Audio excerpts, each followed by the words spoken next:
expecting someone else?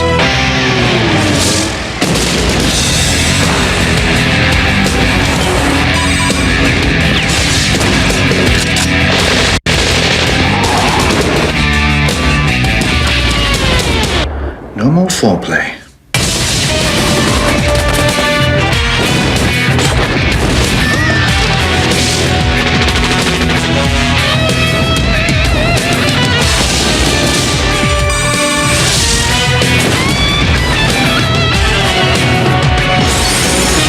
Name's Bond. James Bond.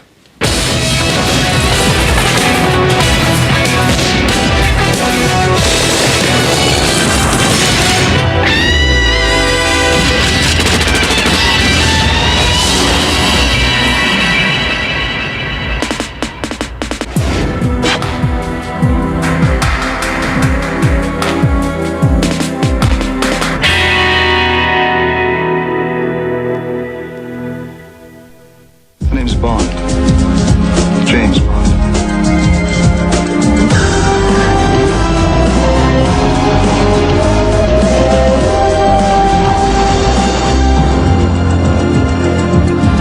Your model?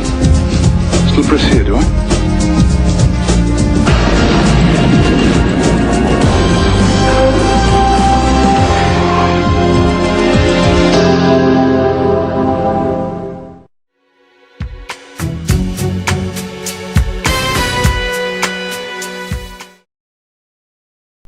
Goldeneye is a 1995 spy film, the 17th in the James Bond series produced by Eon Productions, and the first to star Pierce Brosnan as the fictional MI6 agent James Bond.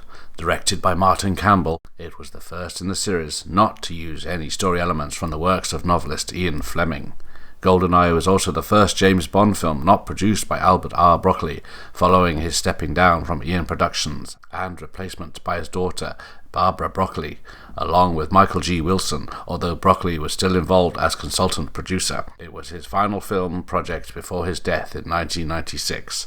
The story was conceived and written by Michael France, with later collaboration by other writers. In the film, Bond fights to prevent a rogue ex-MI6 agent, Sean Bean, 006, from using a satellite weapon against London to cause global financial meltdown. Goldeneye was released after a 6-year hiatus in the series caused by legal disputes, during which Timothy Dalton's contract for the role of James Bond expired, and he decided to leave the role, being replaced by Brosnan. M was also recast. Actress Judi Dench became the first woman to portray the character, replacing Robert Brown. The role of Miss Moneypenny was also recast, Carolyn Bliss being replaced by Samantha Bond. Desmond Llewellyn was the only actor to reprise his previous role as Q. It was the first Bond film made after the dissolution of the Soviet Union and the end of the Cold War, which provided a background for the plot. Principal photography for Goldeneye took place from January to June in 1995 in the UK, Russia, Monte Carlo, and Puerto Rico. It was the inaugural film production to be shot at Leavesden Studios, the first Bond film to use CGI. Goldeneye was also the final film in the career of special effects supervisor Derek Meddens, and was dedicated to his memory. The film accumulated a worldwide gross of over $350 million, considerably better than the entire 1980s Bond films, without taking inflation into account, to become the fourth highest grossing film of 1995. It received positive reviews, with critics viewing Brosnan as a worthy successor to Sean Connery's portrayal of Bond.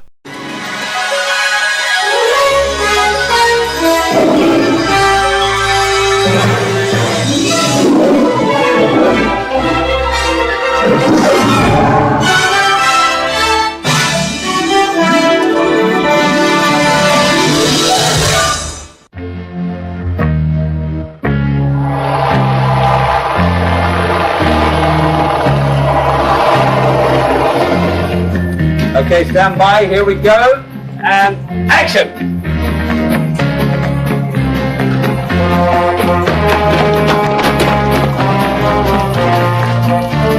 Got it, once more. You always get very nervous at this point because you have a schedule which is, believe it or not, we have 18 weeks, but it's a very tight 18 weeks. In fact, any film you do, it's never enough time because of all the complicated effect shots and all of the huge action scenes and things like that. But of course, it means the planning has to be that much more intricate and planned very, very carefully. And of course, all of any sort of effect takes time. So the answer is confident but extremely nervous, I guess, as one always is before you start a movie. But this is going to be a tough one, but it'll be good. My name's Peter Aston, and I'm team leader on this project with the MiG-29s. It's 1/7 scale. That puts it at about 9 feet long and about 6 foot wingspan. It's powered by 2 model 15cc engines, and that revs at about 21,000 RPM. Gives it a top speed of about 130 miles an hour. We have already done shots of them taking off, and it looks really very, very good. I play M, who is the head of MI6 in London, based in London. Bond, of course, has got a simply marvellous mind, and she is meant to have a marvellous mind too. And although they're she is quite insulting towards him, there's obviously a huge respect, certainly from her point of view, about him. And I suspect maybe a little from him towards her. It's a pretty evil character that I play. She's a person with extremes, and whenever somebody else would say, this is my limit, I'm not going any further, she would say, I'm going to go full speed ahead. And she just, she doesn't have those kinds of limitations that normal people have. I think Bond girls always have been strong. And I really like Natalia. She's got lots more energy than I have. And she's always on the run and escaping through the whole film. I haven't really been involved in the production with this amount of money. And it's just amazing to see how much you can destroy in 1 second. Go, go, go, go! Shootings and guns and explosions everywhere. It's really, really exciting. Dead quiet, stand still. And action!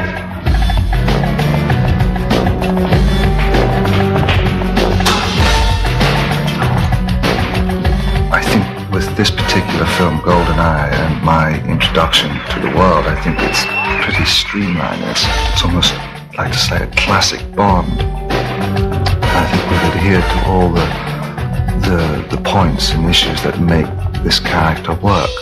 8:44, take 1. Here we go, stand by, and 3, 2, 1, action!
What you are about to see is how the Broccoli family and United Artists have restored the world's greatest secret agent to his former glory in Goldeneye. The film was to be based at Leavesden. Uncannily perfect for the job, the site seemed to have been biding its time for a turn in the spotlight. For this, the biggest Bond of all, even the huge 007 stage at Pinewood was too small.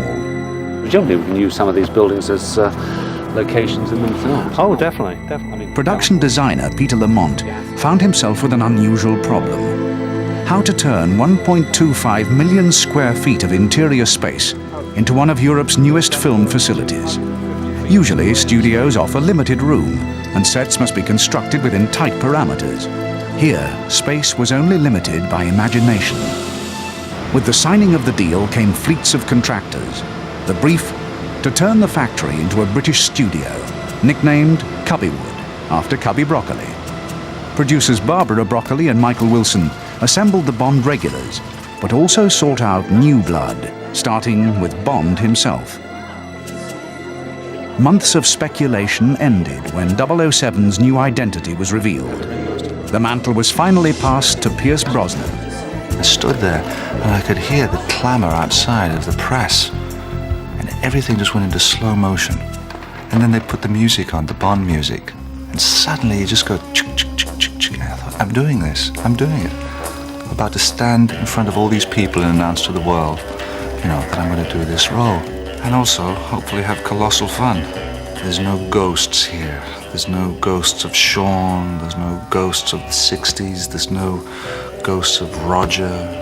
The factory has a good feel to it. It's like a fresh, clean slate. The film's budget was set at approximately $50 million. It sounds high, and it's certainly the largest ever for a Bond film. But in these times of escalating production costs, when a movie could cost as much as $180 million, the amount was appropriate, considering the number of overseas locations, stunts, set pieces, and special effects that would need to be created to enhance the action. Goldeneye had to feature everything fans had come to expect over the years, only more so. Hundreds of storyboard frames explained every stage of the script, detailing each scene, shot by shot. Everything is worked out, everything is storyboarded, everything is broken down into first unit, second unit, third unit. All of the model unit, aerial unit, whatever it is, everything is planned to the final dotting of the I. And that's how we do it, really, and we hope it all kind of works in the end. By now, on the starting line of the production, the 007 workforce had swelled to over 500 full-time staff. I think the way that Martin and I work with look is a much more real approach to subjects. There's a glamour to Bond, there's a joie de vivre to it all, which we tried to retain, but at the same time make it more real. I mean, there's nothing really unique in film production. I think all that happens is that films get bigger or they get more diverse. And I think the thing about this film has been the diversity of it. Is the fact that it has involved second unit, it's involved model unit, and it's involved many differing locations which all have to be brought together. You want a hand? The thing about the earlier Bond films, I think, was their realism. The fact they were based on a character that was a rakish, devil-may-care MI5 man. He was a real person. And it was built around some experience that Ian Fleming had, so that it was all built on reality. You always get very nervous at this point because you have a schedule which is, believe it or not, we have 18 weeks, but it's a very tight 18 weeks. In fact, any film you do is never enough time. And my last film was 12 weeks. This is 18. You would think it'd be enough, but it means the planning has to be that much more intricate and planned very, very carefully. And of course, all of any sort of effect takes time. And so the answer is confident but extremely nervous, I guess, as one always is before you just start before you start a movie. But this is going to be a tough one. You feel this is going to be daunting for you, Martin, because it's a great place to jump off here. Yes, and I didn't really see it as daunting. I think I'm probably better than most of the other directors who've done this kind of. While Martin Campbell was shooting on one of the 6 sound stages, the model unit constructed working miniatures for the meticulously planned action sequences, like this destruction of a satellite dish. I'm Derek Meddings, and I'm in charge of all the miniature effects on the new James Bond picture. This particular shot we're doing today is the helicopter landing. And it's got to tie in with a shot that we've already done in this sort of weather where it takes off and flies away. We've got a lot of miniatures on this particular film, probably more miniatures on this than I've probably ever done on any film. An Arctic mountainscape required a Siberian snowstorm of cat litter and self-raising flour to give it a more realistic edge. 10 over. This shot and a lot of the other shots that we've got to do, we've got to shoot outside because we've got a sequence with Russian MiGs flying and you can't do those inside. I'm team leader on this project with the MiG-29s. It's 1/7 scale. That puts it at about 9 feet long and about 6 foot wingspan. It's powered by 2 model 15cc engines, and that revs at about 21,000 RPM. Gives it a top speed of about 130 miles an hour. We have already done shots of them taking off, and it looks really very, very good.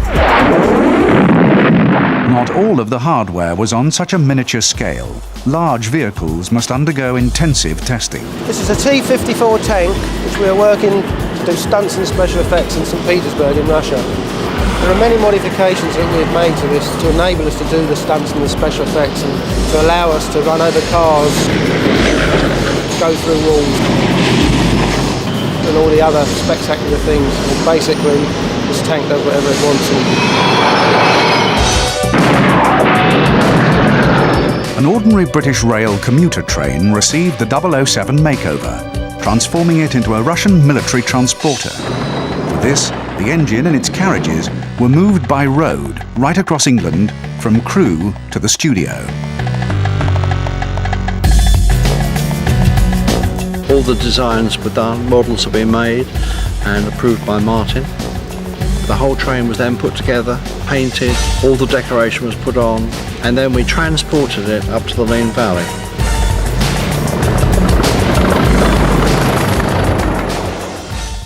Stand by, boys. We're going to go for a take. 774, take 1. 3, 2, 1, action.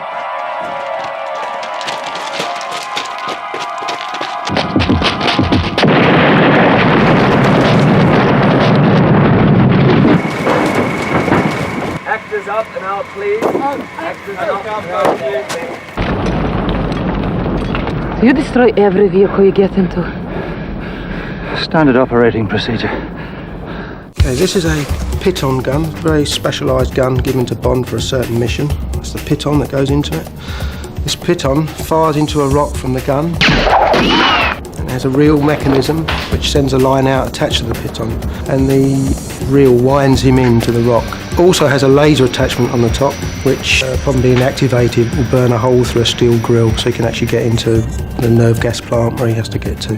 You must keep fantasy with Bond, and not only fantasy, but pure relaxation, enjoyment.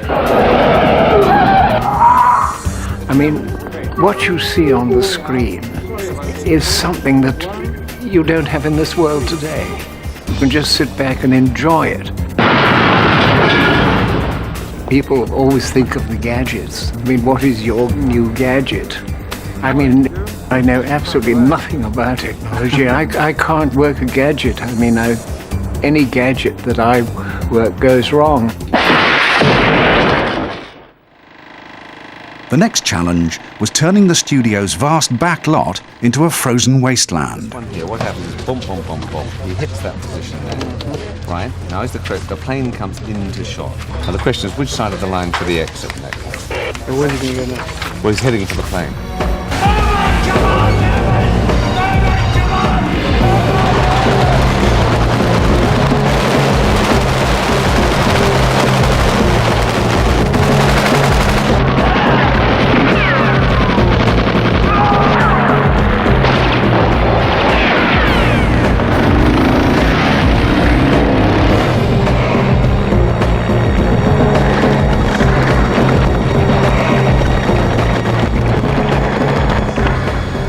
Look back to us. Step aside, step aside. I don't want to see.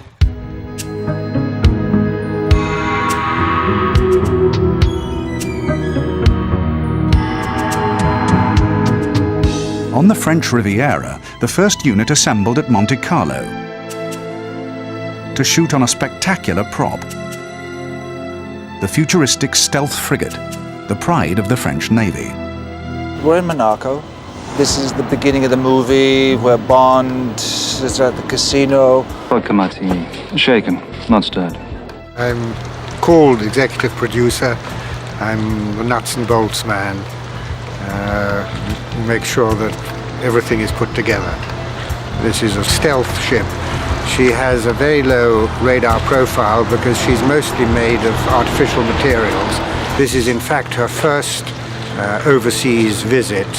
The helicopter which you see from here, which is on the aft deck, is the next generation of battlefield helicopter being produced by Eurocopter, and that actually won't be in service with the German and the French governments till the year 2005. They have 4 prototypes that they're in the process of testing at the moment, and we have prototype number 1, which has completed its test program, and so they lent that to us. You cannot screw around when you're dealing with a budget this large and a picture this large and a crew this large, and you really have to get it right. Preparation is everything. In the mountains of Taronc, high above Monte Carlo, Bond and Xenia have their first skirmish. The Goldeneye 2nd Unit headed there hoping the fine weather would hold. Moving 007 is a logistical nightmare and must be conducted like a military operation if it is to run smoothly. Luckily, many crew members were old Bond hands and knew what to expect. The British crew were mixed with an experienced local French team. Sudden bad weather halted the shooting. Heavy storm clouds instantly descended to obscure the mountain race scenes. British caterers were brought out to provide the frozen crew with the gargantuan English breakfasts that set them up for the day. This mountaintop sequence is in fact a playful scene, but there was a strong element of danger because it was played against a sheer drop of several hundred meters. Okay, helicopter, the road should be clear now, yes?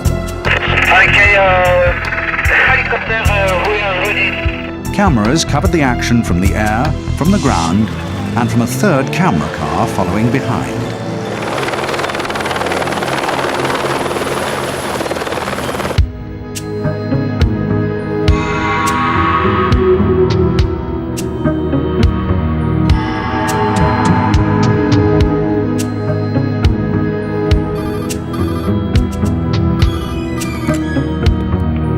Morning. This is your wake-up call. Happy birthday. Morning. Morning there.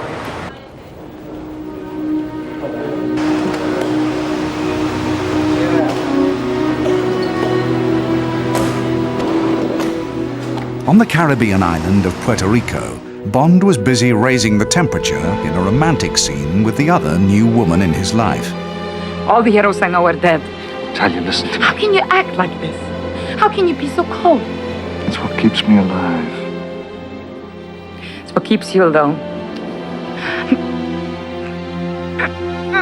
Then it was back to a deadly game of cat and mouse on the walkways of the world's largest radio telescope.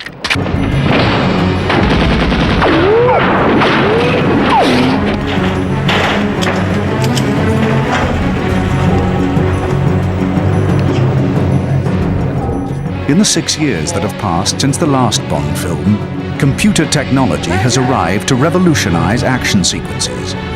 But the Goldeneye team decided to showcase their stunts by performing them wherever possible, in camera, doing it for real.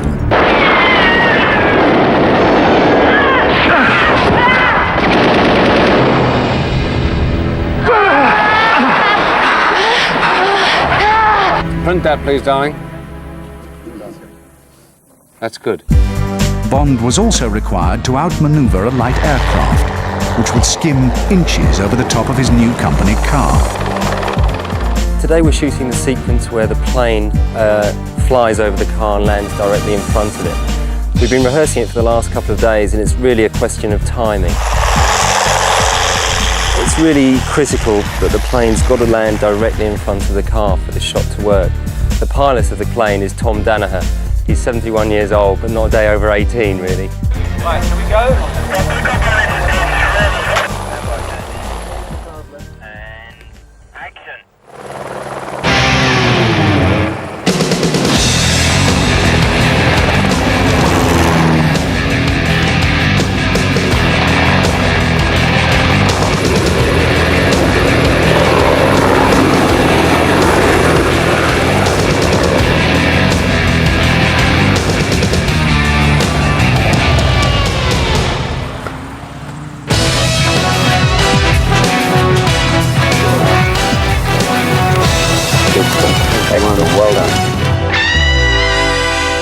Wade.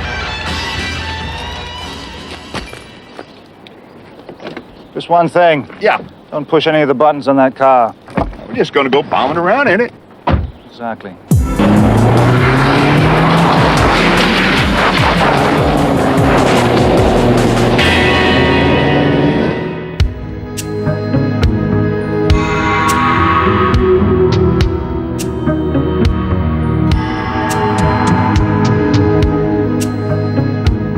The film crew's final destination provided the greatest possible contrast, as Bond went to Russia. Locations were scouted, photographs were taken pinpointing the most photogenic areas in which to shoot. And St. Petersburg was chosen as the location for a spectacular tank chase, even though the Russian authorities restricted the team's specially tuned stunt vehicles from traveling through the city at high speed.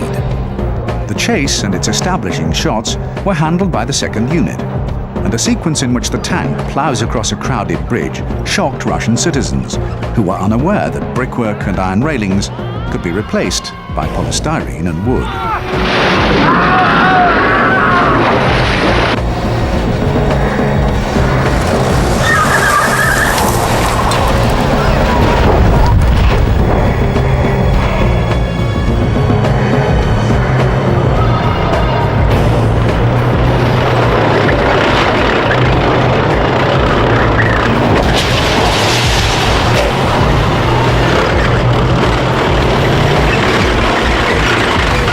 At a late stage in the planning of the tank scenes, it had been decided that the main part of the Russian sequence would remain back in England.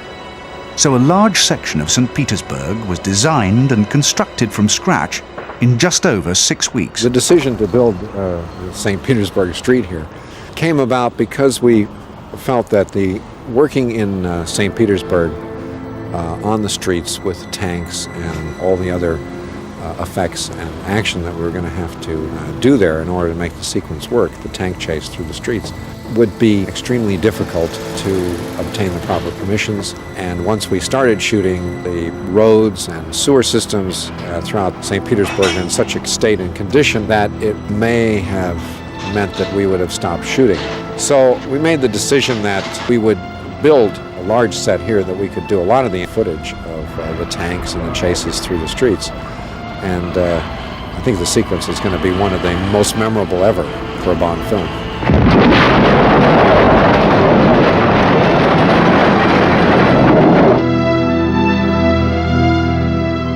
Next, the matching interiors of St. Petersburg's buildings were shot.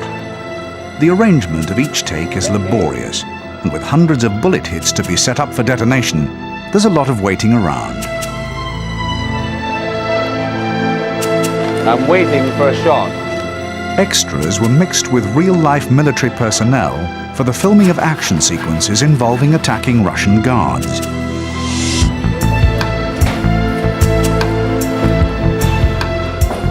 Pierce Brosnan strengthened the film's realism by performing much of his own stunt work. Running. Kill over. 319, take 5. 3, 2, 1, action!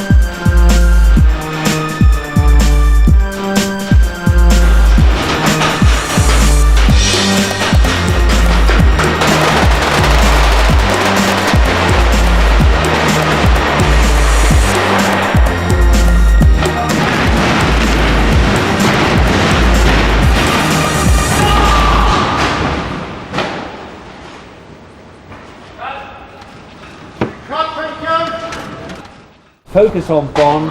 As he exits frame, we throw back to Chuckles dragging Natalia across. That's from behind the truck, is it? He's dragging her out? No, coming out from there. Out of the building in the car park. Which is down the side, right? Okay, Yeah, so there'll be masts everywhere. That door doesn't open, of course. That'll be a fine thing. Right, so we're through here, right? And so Bond will exit. As he exits, throw to them, let him blur through frame there, which will be my reverse cut. So he's kind of ducking as he comes through. Action!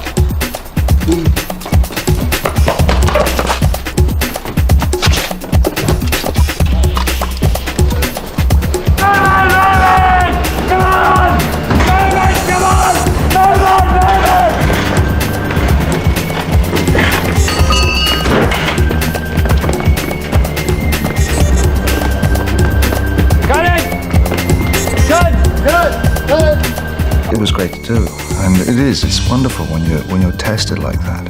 Right, Rog, how'd that look? It'll be all right. It's a bit of a light change. Do you want to do a film another one? It's a joy.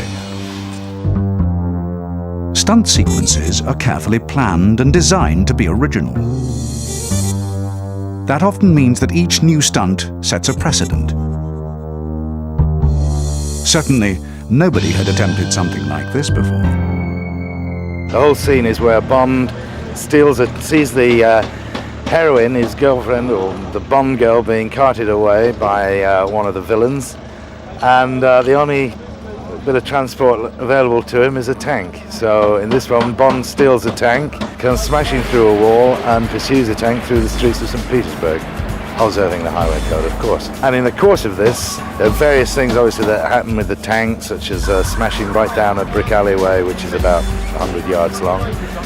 And then we come to this spot where he's weaving through the traffic. And this stage, what we're setting up for now is where he smashes through this truck. The largest single soundstage built for the film housed the principal Goldeneye arena.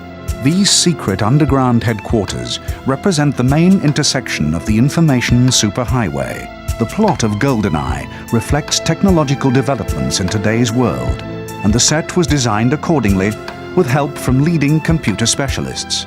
This sequence came toward the end of a production which had seen the director and the production team working for 110 days straight. But if the cast and crew were tiring, it didn't show. Firing in this rehearsal. Young Cox. Still no. Stand by here. And really sharp down it. Here we go, and tighten those gaps. 3, 2, 1, action!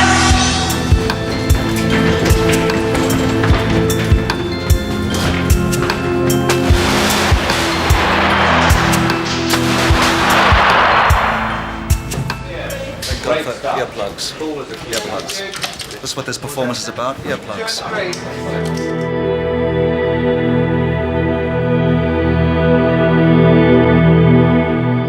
I was required to do a perfect swallow dive off the top of this dam from 700 feet. So I physically had to hold this position while hitting really an area in space that would enable me to track away from the wall all the time, and so limit the chances of me actually hitting the wall. People would walk along the top of this dam in absolute silence, and they'd tentatively peer over and go pale at the thought, because this dam was awe-inspiring. They have a trauma clinic ready, an emergency helicopter to rush you there if it all goes wrong. And the vision that sticks in my mind is standing up there, and they've got all the cameras up to speed, and the assistant's just about to give me action, and I could see out of the corner of my eye this little Italian crane driver who looks pale with fright at the thought of what I was doing. And just as I was about to go, he does sign of the crucifix, and you know, you have to live with that sort of thing, and you realise that it's sometimes quite a crazy life you lead.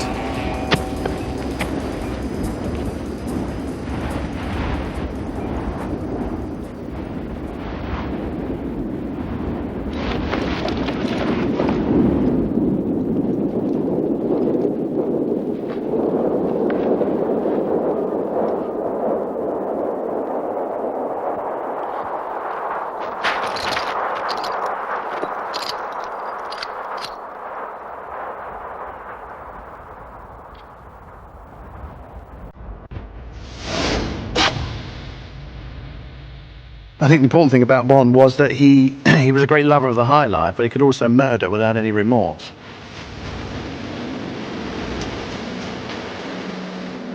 I suppose traditionally with Bond films, you know, there's never a lot of blood and guts flying about. That's not part of the genre, really. I mean, there's lots of guns being fired and there's lots of action and so on and so forth. But I don't think there's anything that would, I think it's tremendously exciting, but I don't think there's anything that would offend anybody.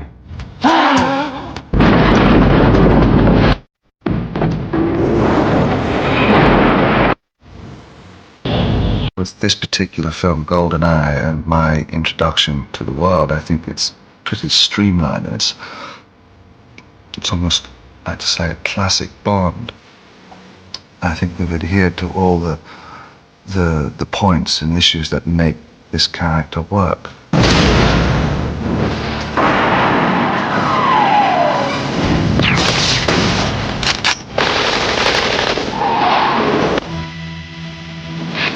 As a professional, one has to string the film together. One can't say, well, I'll have this look like a Toulouse-Lautrec painting, and then I'll have this look like a Rodin sculpture. If the two things don't fit, there's obviously no point in putting them together. So I think in any film you try and make everything follow on. And what I tried to do with the look of the film is enhance the reality and give it a slightly glamorous reality.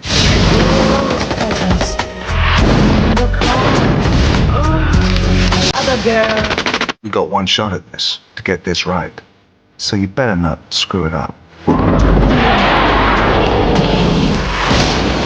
When Martin wanted to do it, and I've done a lot of films with Martin, I knew that he and I would do what we wanted to do, and the Bond people were good enough to say, well, it's your film, you make it as you want to do it.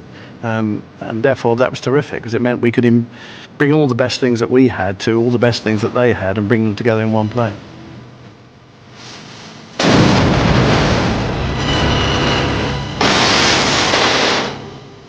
I don't really know consciously what I bring to it. You have to look at the film to see that.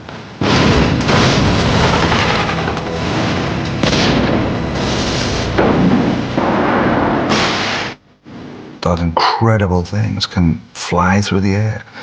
Death is always seconds, inches away.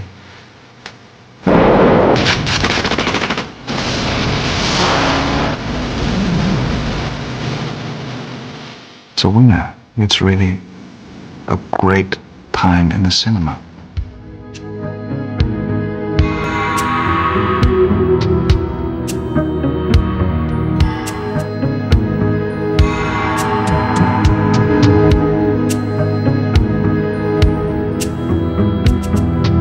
With the shoot underway, a traditional Bond element, 007's briefing from M, was filmed with a twist in the casting that reflected real-life changes in Britain's Secret Service. I play M, who is the head of MI6 in London, based in London.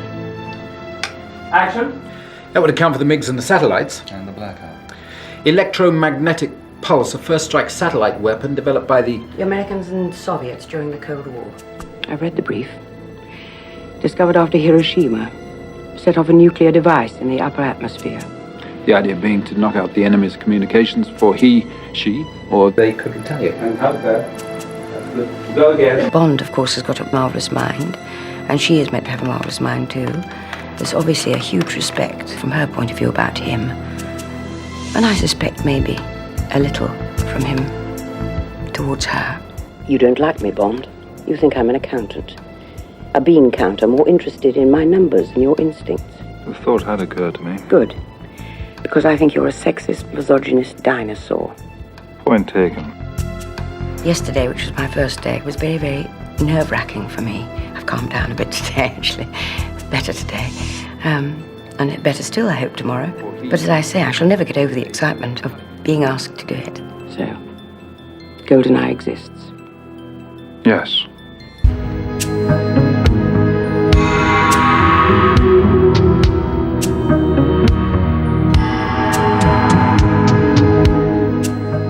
Robbie Coltrane was cast to play the Russian gangster Valentin Zhukovsky. And action! Bond needs a favor done in Russia and knows that Valentin can fix things for him. Valentin has a limp because he has a bullet in his leg that Bond gave him. And I do get to say the immortal line when the gun comes up. Walther PPK, 7.65 millimeter. Only 3 men I know use such a gun. I believe I've killed 2 of them. Irina! Take a hike! So, Mr. Bond, what is it that brings you to my neighborhood? Working for MI6. Or have you decided to join the 21st century? Got it? I know worked with Martin before is excellent. He's very, very tough. He knows exactly what he wants. I like directors like that. And of course that's great for the crew too. There's nothing worse than a director who can't explain what he wants, because everybody wants to give the director what he wants. So secret agent, and I just laugh at you, don't. And then I go, shaken but not stirred. Yeah, and have a good laugh about it. Come on now, you've got to make it genuine. You've really got to go with them, right? Shaken and not stirred. Big laugh for that. It's very nice to play a baddie. It's very nice to sit at a desk, and you know, it's a very sort of Orson Welles-y part. I like it a lot.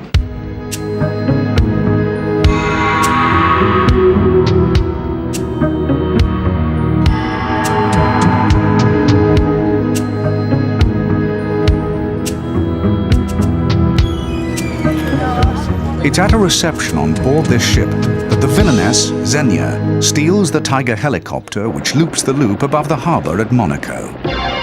She's a Russian ex-Soviet fighter pilot, and she sort of is involved with a group called the Janus Group, and they steal the Goldeneye, and then, you know, a lot of things happen, and she gets involved with several different characters throughout the movie, people that she has to kill or do something nasty to, because it's a pretty evil character that I play.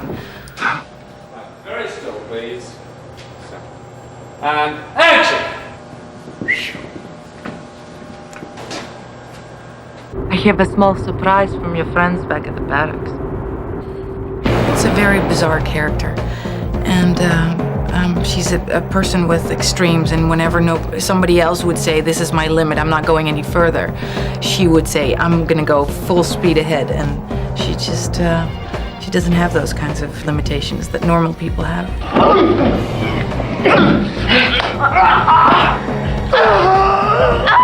They're very similar in that sense that, of course, James Bond loves women, he loves to shoot guns, he loves to drive fast, and she's a woman who loves men, and she loves to drive fast and shoot guns and all that kind of stuff.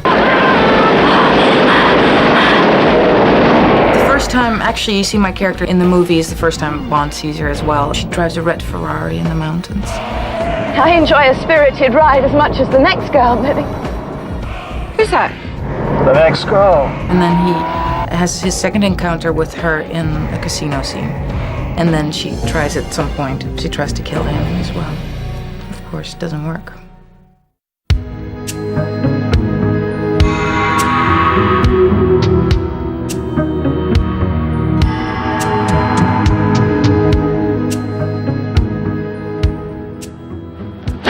Ни одного вздоха.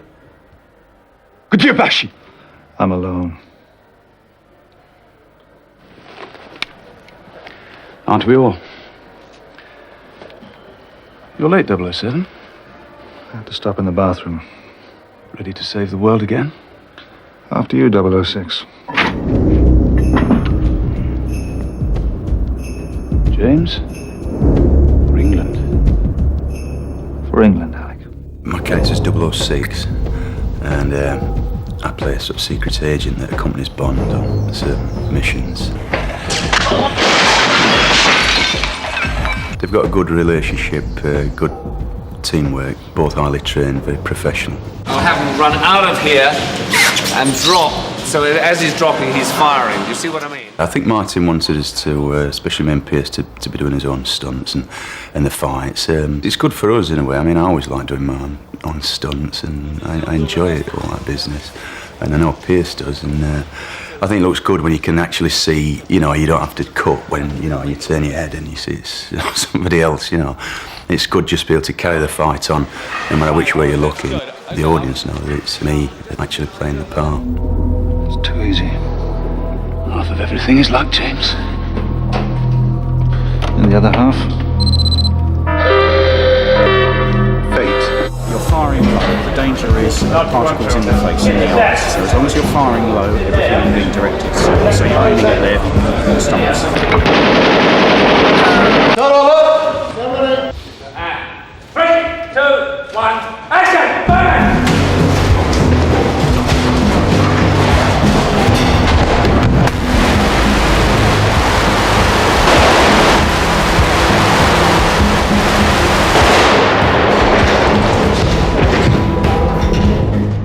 And action!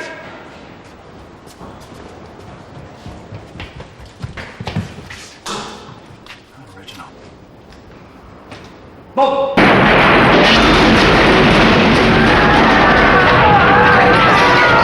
had a lot of fun doing it, and, you know, with all the gadgets and the sets and, you know, helicopters and cars and tanks and stuff like that. You know, it's just a much broader range of, you know, things that are happening, and just a much bigger sort of film. You know, it feels big, and it's a lot of people involved with it, and it's just, it's very exciting.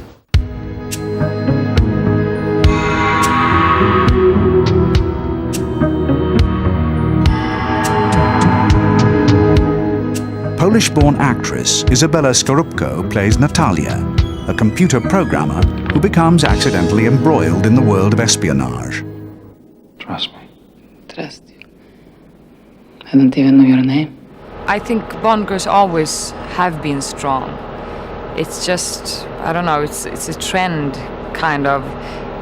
I think that question is always a little bit pathetic from journalists. Are you going to be stronger in this film? Because I heard that every Bond girl before every movie is saying the same thing, that my character is going to be much stronger this time.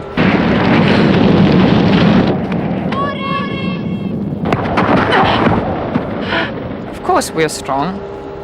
Bond women have always been strong, I think. Who is behind your attack on Severnaya? Who would the authorization code? Russia may have changed, but the penalty for terrorism is still death. And what's the penalty for treason? Oh, stop it, both of you! Stop it! You're like boys with toys. She's got lots more energy than I haven't ever had. She's always on the run and escaping through the whole film. It's really, really exciting.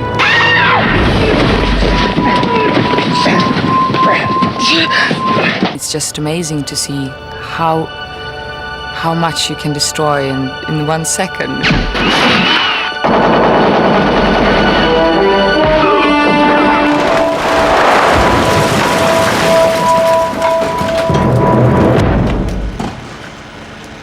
Got it?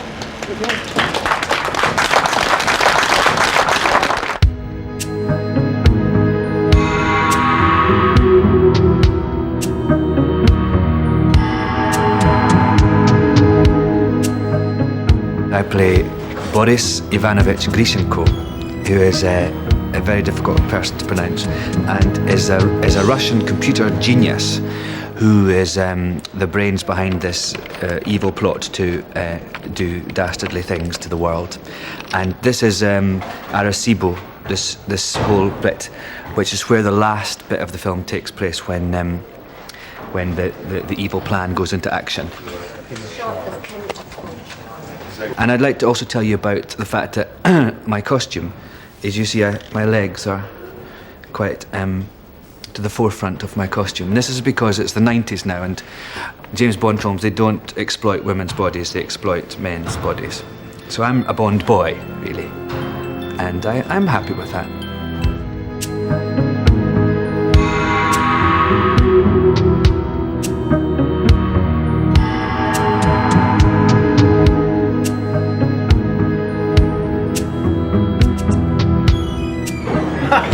Good morning. How are you? I play Q in the Bond films.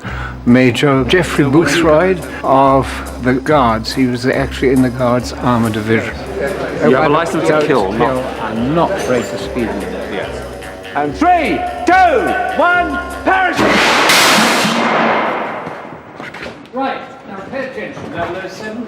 First, your new car. BMW Agile 5 forward gears, all points radar. Self-destruct system, and naturally, all the usual refinements. That's good, okay. We'll print that. So we'll move on to our report on the making of Goldeneye, in which Pierce Brosnan becomes the 6th actor to play James Bond. The series started back in 1962 with Dr. No, which made an instant megastar of Sean Connery. But times have changed, and the kind of stunts and special effects that made the earlier movies outrageously different are now commonplace. So how do you go about refurbishing old 007 as a hero fit for the 1990s? We spent a day on location at Leavesden Aerodrome to find out. You were expecting someone else?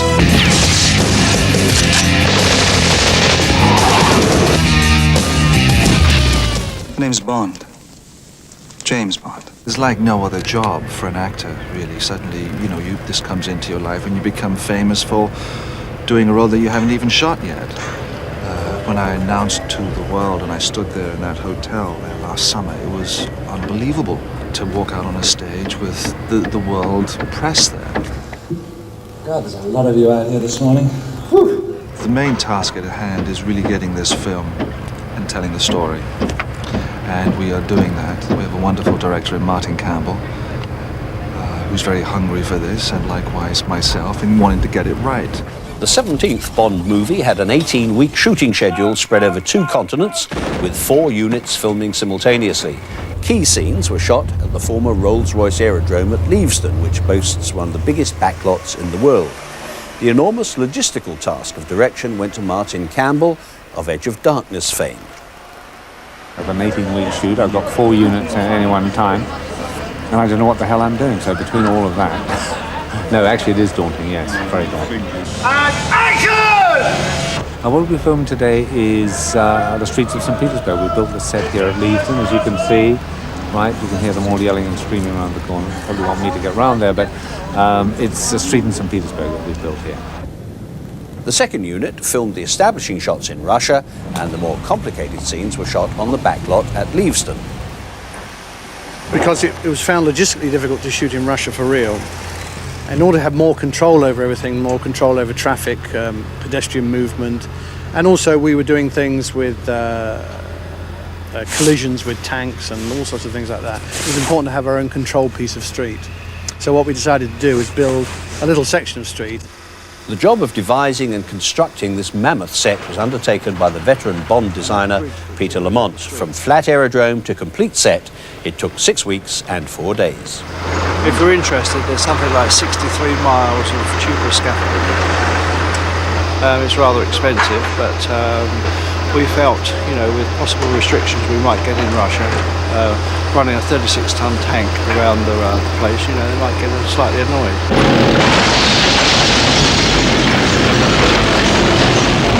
The first film I ever saw was in 1964, Bond movie that was, and I was a young boy from the bogs of Ireland, Putney High Street, and I saw this incredible film. Goldfinger! I mean, people say, how are you going to make it different? There's certain characteristics which you have to adhere to. The man is a killer, he's a commander, he works for Queen and Country, whatever, you know, the mission. His weakness is women, the odd vodka martini here and there. And then the rest is it's you as a man, how you, as an actor, what you instill in it. I mean, it's not a great character transformation here. On the day we turned up on set, Brosnan was concerned that we weren't seeing Bond in quite the right light. I'm going to be doing action tomorrow. I will be more Bond tomorrow, I promise you, Barry. I'm sorry it's a bit boring today, and but this is all she wrote, you know?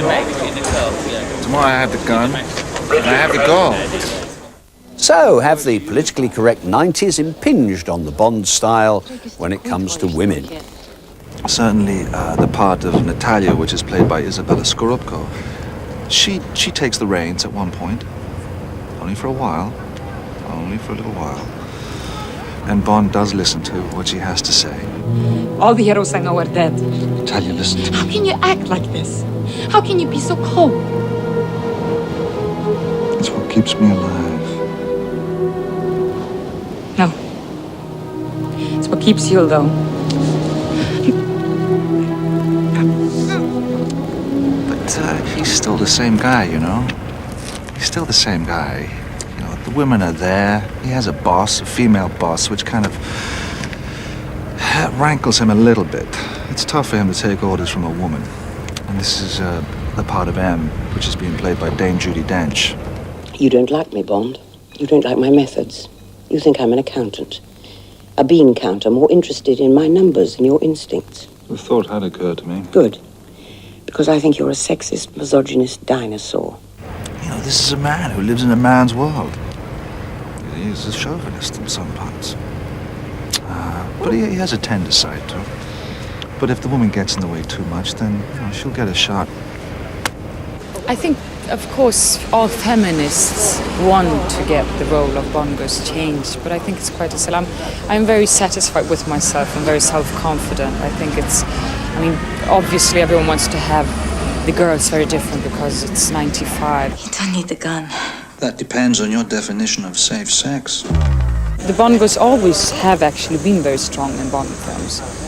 But I think they always try to make it a little bit softer to make Bond stronger. This is a big action piece, and it's a big action piece which the public and the world are awaiting, as it were, a new James Bond. So, there's lots of good stunts in this. Lots of soft bodies, hard stunts. And they're big, they're bold, and they're very Bond-esque.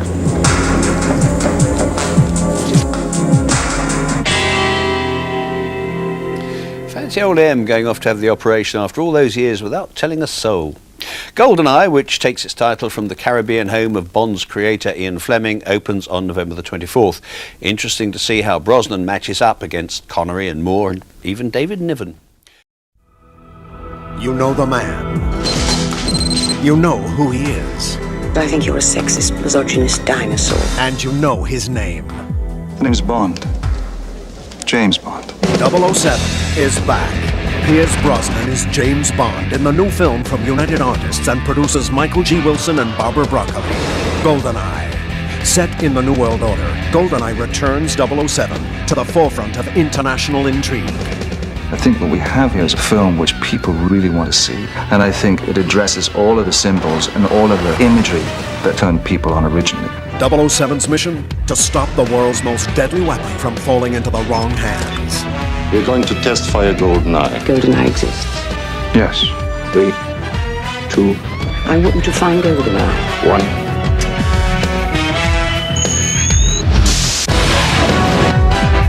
Beg your pardon. Forgot to knock. Bond, come back alive. 6:33, take 3. Acclaimed action director Martin Campbell assembled an outstanding international cast for Goldeneye. Isabella Scorupco plays Bond's Russian comrade Natalia. As cunning as she is alluring, Natalia makes a formidable match for 007. She's a very strong and brave girl, and I admire her. She's always on the run and escaping through the whole film. Do you know how to use one of these? Yes. Good. It's now a sight. Famke Janssen portrays a villainess with a lethal mix of savagery and beauty. I play Xenia Onatopp in Goldeneye, and as the name already suggests, I'm on top of things, literally and figuratively. Xenia works with Trevelyan and Ormov, and they're trying to steal the Goldeneye. All the kind of things that a villain in a James Bond movie does. On the side of the British Secret Service, several new faces join the classic Bond characters, from the ever-faithful Miss Moneypenny. What would I ever do without you? As far as I can remember, James, you've never had me. To the ever-serious M. You don't like me, Bond. You don't like my methods. And as the beloved gadget master Q, Desmond Llewellyn returns to the role he created for the series. Morning, Q. Sorry about the leg. Huh. Skiing? Hunting.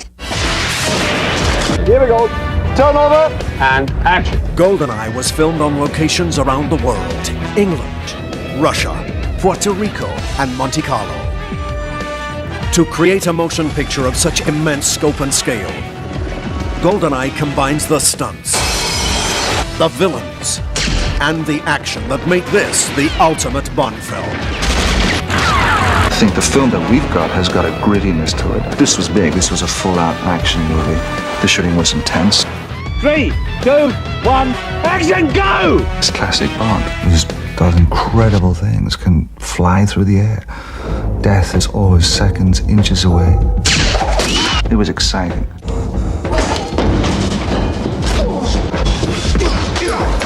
Pierce, he's fantastic at action, and he's a very fine actor, so all of those, and well, he's a tremendous looking guy. You know, he psychologically got to the role of Bond. You know, he always did a lot of work on it and came extremely well prepared. It's a fine line of you and him, and you can't help, I mean, it comes into your life anyway, any role does, because you find yourself driving the car as James Bond. It was amazing being in the center of it all, playing the guy. What is it with you and moving vehicles? There's an audience out there of 32 years standing, and the expectations are high, so you certainly feel that you're up there on the wire at times. And that's what's so enthralling about Bond. The women, the action, the way he handles himself. Vodka martini. Shaken, not stirred. It's classic Bond.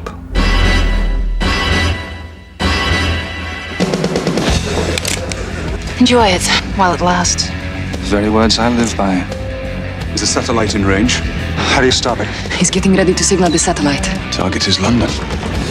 I think Bond is and should always be a fantasy world where people can escape. It's just a very big kick.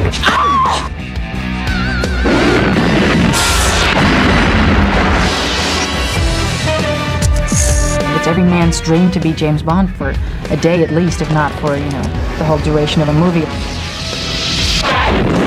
See you in hell, James. You first. I think cinematically, what we've done is shaken it up. So it's just a big romp. You don't need the gun. That depends on your definition of safe sex.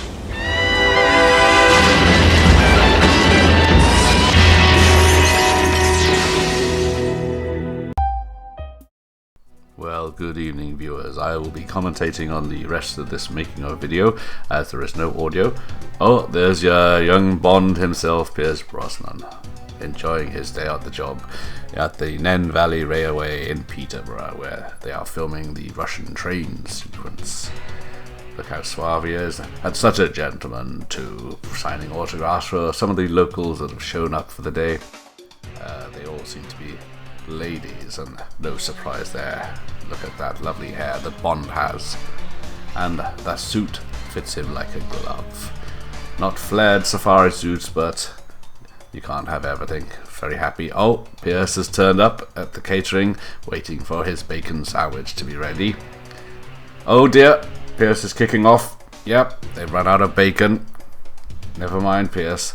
We'll get one from the shops nearby for you. The lovely black smoke explosion covering the area. And there we go, there's the train set. Not a train set, but a full-size model, I should say. A full-size replica, I should say. Oh, there's Isabella. Lovely girl. Eating a lovely Danish, I presume. Pierce is missing. They can't find Pierce.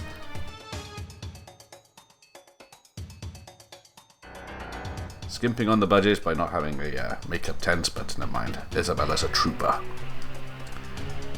The lovely makeup ladies. And the assistants waiting to take her to set. Everything being set up for the big explosion that will be coming later. With Pierce and Isabella having a relaxing time on the mat that they will be soon jumping on. Someone recording their dialogue ready to go. Oh. Careful, Isabella. What's going on here? Easy, Pierce. Don't get too excited. No, do not slap her ass, Pierce. Thank you. Right. Getting ready for action, of course. A lot of waiting around, so might as well get in some shape ready for the filming. Yes, unfortunately, this is the reality of making movies. There is a lot of waiting around, and then filming only for a few seconds of footage. Right, we're off. Action, says Martin Campbell. I have to be very quiet here, so not to interrupt the dialogue going on. But, of course, there'll be many takes of this from many angles. There's the director, Martin. God bless him. Excellent director, of course. Reviving the Bond franchise. But, this is the point of the film. You've just escaped death. So, happens a lot in these films, of course. So yes, a lot of energy, come on. You've just been blown up, and then you've survived. Right, oh, where is Pierce off? Isabella, yes, having a word with Martin, saying platitudes, I'm sure. Oh, another, yep, she's getting comfy. Little problem with that skirt, might be a bit too short, I think. But not for me. She's getting ready for the love scene later, I think. Yes. She's got to get pumped up for this scene, I'm sure. It's not all glamour filming in England when you've been in other countries. they've certainly got the weather for it today. It's a lovely sunny day, as you can see. The sun is shining. But I think this is Peterborough doubling for Russia. Right, oh, check your hair, Pierce, very important. Bonds can't have a hair out of place, even during action scenes. That's it. And a lovely lot of hair it is, too.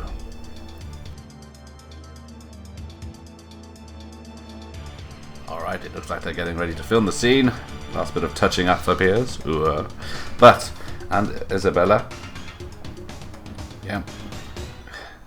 Getting a bit worried about her hair getting in her eyes, I should imagine. Last bit of touching up, even though you're probably barely able to see their faces in these shots, but very important. The Bond babies always look their best, as well as Bond for the matter. Piers, where are you going? Having second thoughts about taking on the Bond mantle. Oh, no, he's just enjoying a lovely sunny day. Oh, here he comes, he's running back. And here he comes, here he comes. Oh, gentle stroll.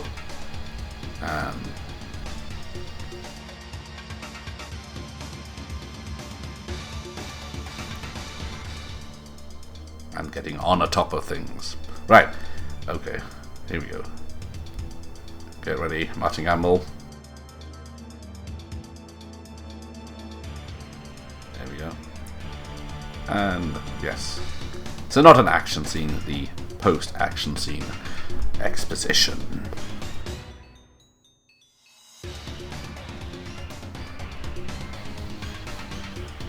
Oh dear, difficulty with the pockets.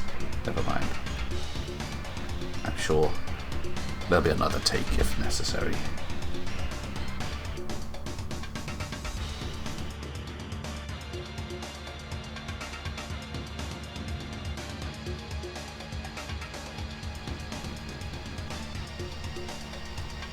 Lots to talk about. A lot of telling the audience where we're going to go now.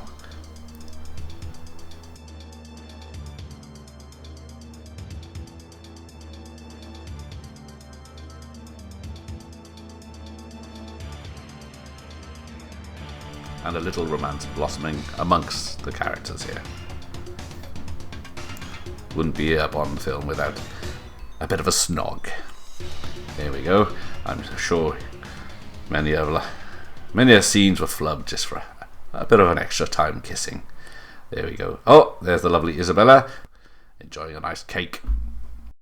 That's it from me. On with the show. Sports coupe with bulletproof glass, ejector seat, rocket launcher, champagne cooler, radar screen, sidewinder missiles. One owner. Wonder what kind of bloke would be selling a car like that? The name's Bond. James Bond. I wonder what he's getting instead. C007's new BMW in Goldeneye. See your dealer about a BMW he'll own.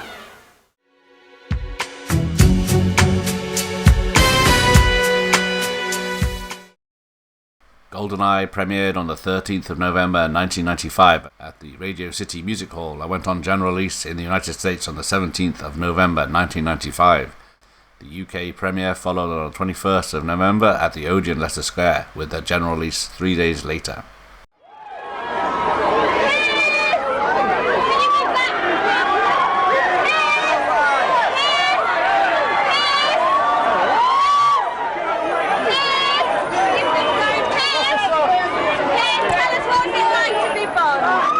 Right now, very awesome, very big, special, a great celebration. What was the best bit of the film for you? What was the what? Best bit of the film for you?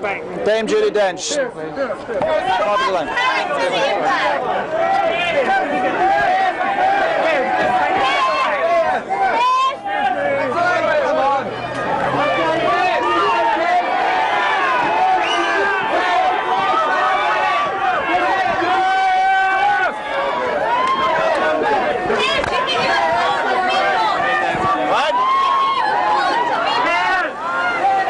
See, time will tell.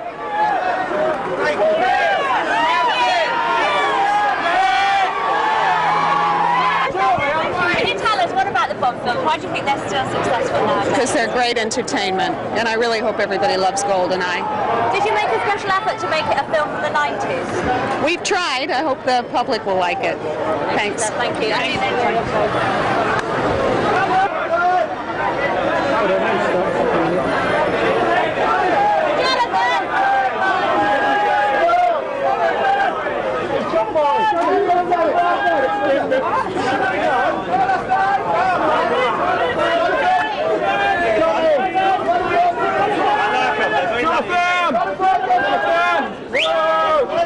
Nick Berry didn't foul. They provide a very valuable function in society. Okay, fellas? I think it's marvellous. I haven't seen it yet, but it's the best one they've ever made.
Do you fancy being Bond yourself? Do I be what? Fancy being Bond yourself? I am Bond.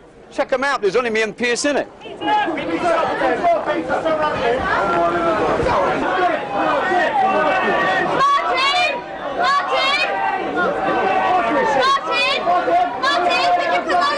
you come over?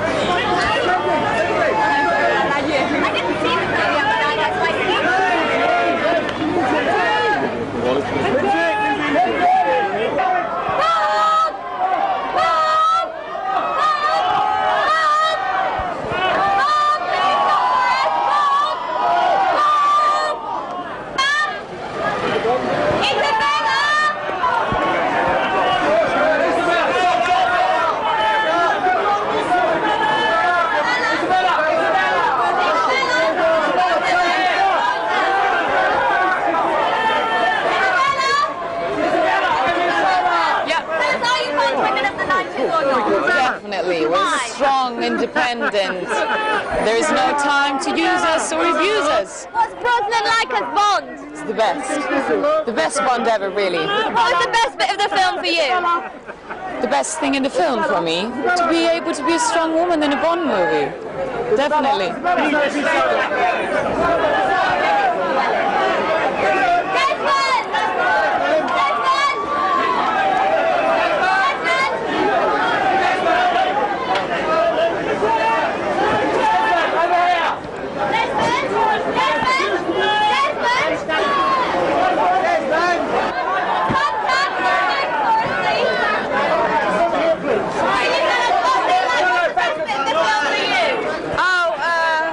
Certainly not all the premieres. What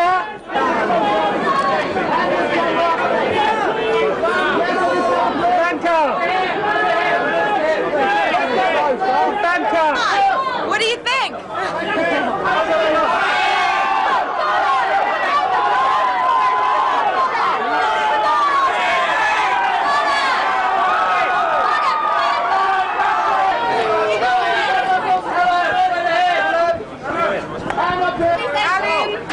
Do you have a pen like that yourself?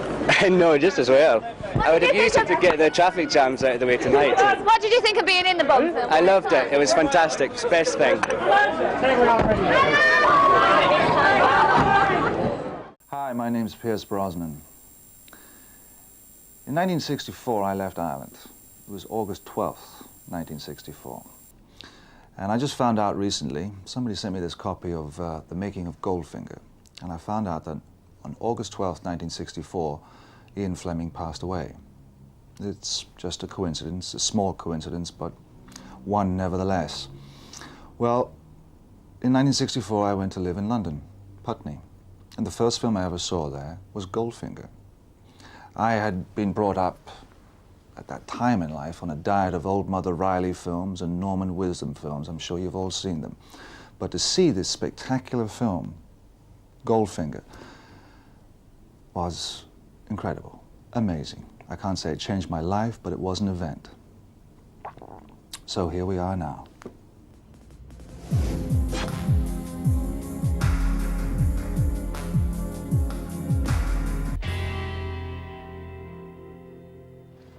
Hello, the name's Frostrup, Mariella Frostrup. Doesn't really work, does it? By the time I've spluttered out half those syllables, some chap called Willie Galore will have tossed his bowler hat and decapitated me. So I think I better stick to my night job, which is to introduce this European premiere of Goldeneye in aid of the Prince's Trust charity. The 17th Bond film, and after an absence of 6 years, and with the presence of a new 007, Pierce Brosnan, the most anticipated Bond ever. You can certainly tell from the size of this crowd outside the Odeon Leicester Square. Prince Charles will be here a bit later on, and we'll be following all the fun and frocks. But first, I thought maybe I'd try to get into the persona of the durable 007. James Bond flying through the window like Peter Pan. And like Peter Pan, he's never grown up, or at least old. He was born in the mind of Ian Fleming 43 years ago in Casino Royale, and first hit the cinema screen 33 years ago looking for Dr. No. Bond villains have always been attached to Spectre or some other Russian-based organization, so it was extraordinarily thoughtless of the Ruskies to end the Cold War, and as a result, the premise for most Bond plots. Fortunately for the film, there are still some maverick Bolsheviks with high-powered and dangerous computer programs trying to take over the world. And fortunately for us, there's still one man prepared to stand in their way. Come on. Damn these machines, they just don't like me. Unlike Isabella Scorupco, the computer genius and love interest in Goldeneye.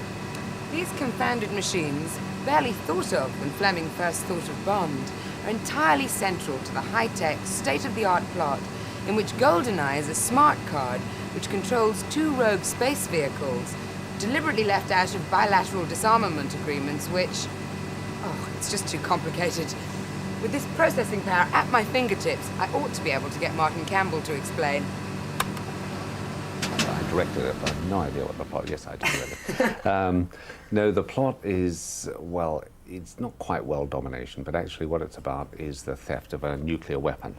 An EMP, which is an electromagnetic pulse weapon, actually exists. You fire it up in the atmosphere and everything electrical cuts dead. If you're on life support, tough luck. If you're on the telephone, you get cut off. I mean, anything electrical, it cuts dead.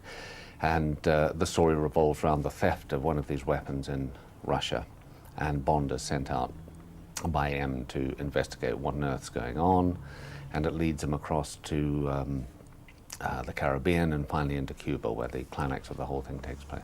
So all the usual glamorous Bond sets. Did you have any qualms about taking on such an institution? Absolutely. Well, first of all, it was the first qualm was I thought the whole series needed reviving, so I was worried about whether we could do that or not. And everybody seemed to be worried about that, you know, as to whether we could drag it into the 90s, as everybody kept asking. And secondly, you know, it's kind of, given the previous directors and so forth, it's kind of intimidating to think, you know, the people that have actually directed it, right back from Lewis Gilbert and Terence Young and so forth. Finally, you just say, oh, sod it, I'll do it the way I think the way it should be directed, and that's that. There's a heavy concentration of British actors in the film, including Robbie Coltrane and Sean Bean. Why was that? Well, I mean, yes, we did have, you know, the major stars in the film, of course, are British. Well, Pierce is Irish, but I mean... British Isles. British Isles, I think is what it's about. But we have a very sort of large cross-section. I mean, Famke Janssen is Dutch. You've got Isabella, who's Polish. You've got Godfrey John, who's German. Joe Don Baker, who's American. So the whole thing stretches right across the spectrum, I guess. But certainly the leads are British. And there's also particularly Robbie Coltrane, who is terrific. As you know, is not a big part, but he was very. I was thrilled when he would actually do it. But it's a very funny scene with Pierce when, and he's an old enemy of Pierce's from the Cold War days, and I think he's smashing it.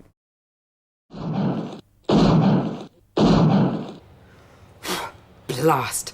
I never would have missed if I'd been using my Walter PPK, James Bond's traditional friend. Another friend of Bond's, although you wouldn't have thought so judging by that clip, is Valentin Zukovsky, played by Robbie Coltrane. This is Valentin's office where he runs his totally corrupt empire, and he's basically part of that new breed of Russian bandit capitalist gangsters who abound in Russia at the moment. And what happens is basically that Bond needs a favor done in Russia and knows that Valentin can fix things for him. Valentin has a limp because he has a bullet in his leg that Bond gave him. And I do get to say the immortal line when the gun comes up. Over PPK. 7.65 millimeters. I only know 3 men who carry one of these, and I believe I have killed 2 of them.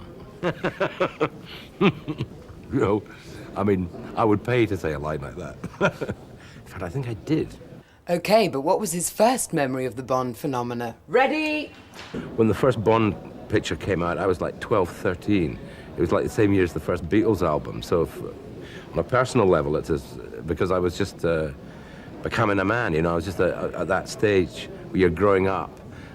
And I suppose unconsciously looking for role models, and I always loved the fact that he knew what to do. You know, when you're an adolescent, you're always a bit shambly and unconfident, and I thought, well, it'd be wonderful to wear a tux and go into a casino, and people get out of the way, and you sat down and 2,000 francs on the red 16, please. Hello, and you know, a fantasy, of course. Of course, my life has been exactly like that. Funnily enough, that was the funny coincidence. I'm just never at that Aston Martin, mate. There. All it needed was a little application, lubrication, and of course the trusty PPK. This is the place the chosen few come to when they've scored 0-0.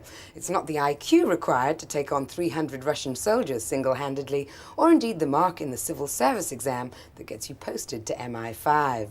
00 is the code that means that you've had to kill in cold blood for your country, an honour also accorded Sean Bean. My character's 006, and I play a sort of secret agent that accompanies Bond on certain missions.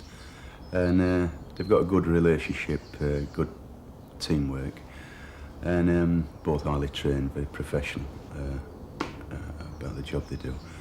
And very close in that sense, you know, very similar in a way. I wanted it stirred, not shaken. The whole world seems to have gone Bond crazy. His taste for alcohol over the years has been quite eclectic. His favourites are Dom Perignon 46, Taittinger Blanc de Blanc, Mouton Rothschild 53, Old Grandad, Jack Daniels, I.W. Harper's, and of course, 10-year-old Calvados. After that lot, it's amazing he can still shoot straight. His favourite women, on the other hand, have been almost anyone he can get his hands on. A keen linguist, and his other hobby was trouble.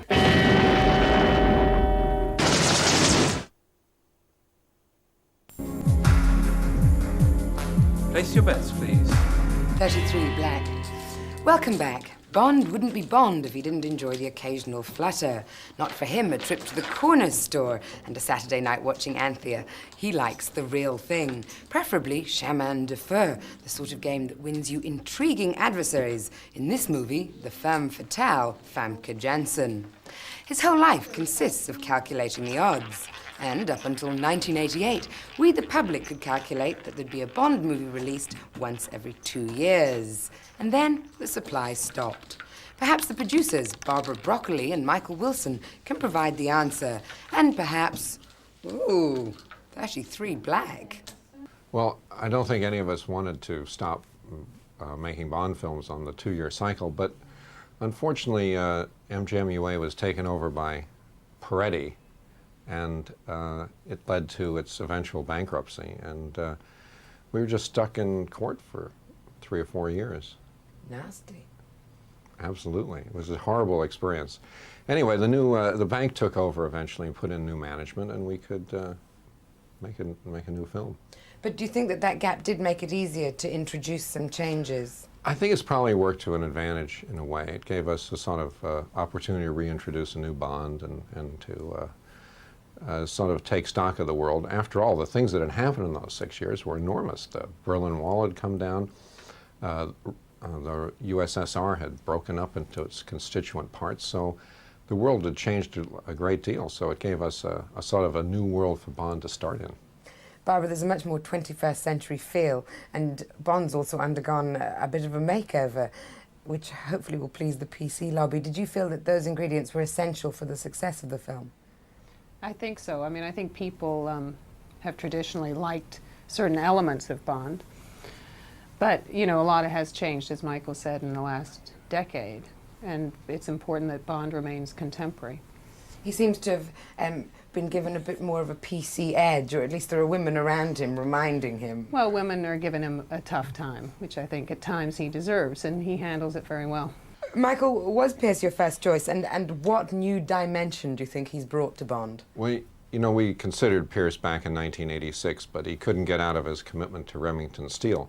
So obviously, when Tim withdrew, Pierce was at the top of the list when we were looking around for a new Bond. We did have a look to see if any new faces had come up, but we never offered the part to anyone else. He was always our first choice. Barbara, it's very much a British film. Was that your intention? I mean, you even got an ex-BBC director in Martin Campbell. Wasn't that a bit risky?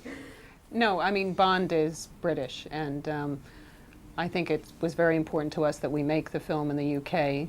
We feel that Britain has the best technicians, the best craftsmen, so we've always wanted to make films here. And we're very proud of the fact that it's a big, important British film. Cars have always been important to our favourite secret agent, but in Goldeneye, his traditional Aston Martin is under threat from this sexy little BMW. And as if that weren't revolutionary enough, the Bond girls frequently put him in his place, and M is played by a woman. Dame Judy finds it quite natural for M to be a woman. After all, Stella Remington, the current head of the Secret Service, is exactly that. There are captains of industry who are, if there's such a thing as a captain, can be a woman, who are very, very highly intelligent. People are always a bit suspicious, aren't they, of a very intelligent woman. I think that's a bit insulting, but I think that it kind of slots, the way it's written, it slots into place quite well. Oh, I could get quite used to driving this little number around town. But Pierce and I have actually got more in common than just this car. Like him, I was brought up in Ireland, and I fell in love with Bond at an early age. Unlike him, I didn't go on to play my hero, so I wanted to know how he felt when he got offered the part. I was relieved that it was back in my life, I guess. I was relieved that I had the opportunity to do the damn thing, because it was like unfinished business from '86. I certainly wasn't waiting in the wings to do it. I hadn't been waiting since '86 for this job to come round again. But when Timothy, left, said, "I've had enough," I thought, well, here we go again. So the opinion poll started, and it was good. But when the phone rang and they said, all right, well, congratulations, Mr. Bond. My agent said this. I thought, all right, well, let's just do it. But I knew it was going to be bloody hard work, and it was. And also, I mean, the whole sort of press thing and the whole media thing that comes with it must have been a little bit awesome at the time, or were you welcoming it? Were you dying for it? Oh, no, I wasn't dying for it. I'm still not dying for it. I mean, it just comes with the job. This is a franchise which has been going for 32 years, and part of the reason it's been such a success is the hoopla, is the circus, is what the Broccoli's have made of this. What a showman he has been in his life, Cubby. And now the mantle is going on to his daughter. The 90s Bond seems more human, less of a caricature. Was that your influence? I suppose it's my influence, as I'm the guy that played the part. Martin Campbell and I didn't sit down and talk about let's making this man more human. We talked about the danger of the man. The essence of the man is danger. But I think that is veneered in something which is charming and accessible, and I try to make him accessible. I think when you look at the films of Mel Gibson and Harrison Ford and all these action heroes there now, there is a thread through them that they are accessible, that there's something there, that they are big action heroes, but you have to be human. And for me, it was just what makes this guy tick, what's the chink in his armor. And you can't play a hero, you have to play the man. And what is this? And I had to forget everything that had gone before, the Connerys, the Roger Moores, and say, this is a play, this is a film about this man who works for the government, who is an agent, who goes into areas to seek and destroy, rescue what's at stake. And starting from that simple premise, then you hopefully find a character. What about the actual action? You know, I know you've done a little bit, but this was serious. For example, the scene at the beginning, I presume that wasn't you bungee jumping off the dam. Of course it was. Come on. Of course it was. It was me, 185 feet. I did the 5 feet. Just like little whoop. What, you did the last 5 feet? Yeah. Wayne Michaels did that. Wayne Michaels was my stunt double on this movie. And that is a spectacular stunt, amazing stunt. Every time I see it, it still goes, How did you feel the first time you had to say the name Bond, James Bond? Oh, God. How did I feel? Well, to say, you know, the name's Bond, James Bond, it's one of those lines that you do it when you're brushing your teeth, you know, the name's Bond, James Bond. It's very difficult, it's a very messy thing to do when you've got a mouthful of toothpaste, or you're driving the car, you know, and you just suddenly think, oh, Jesus, I've got to do this part. I've got to do this line, and you're kind of driving along and look in the mirror.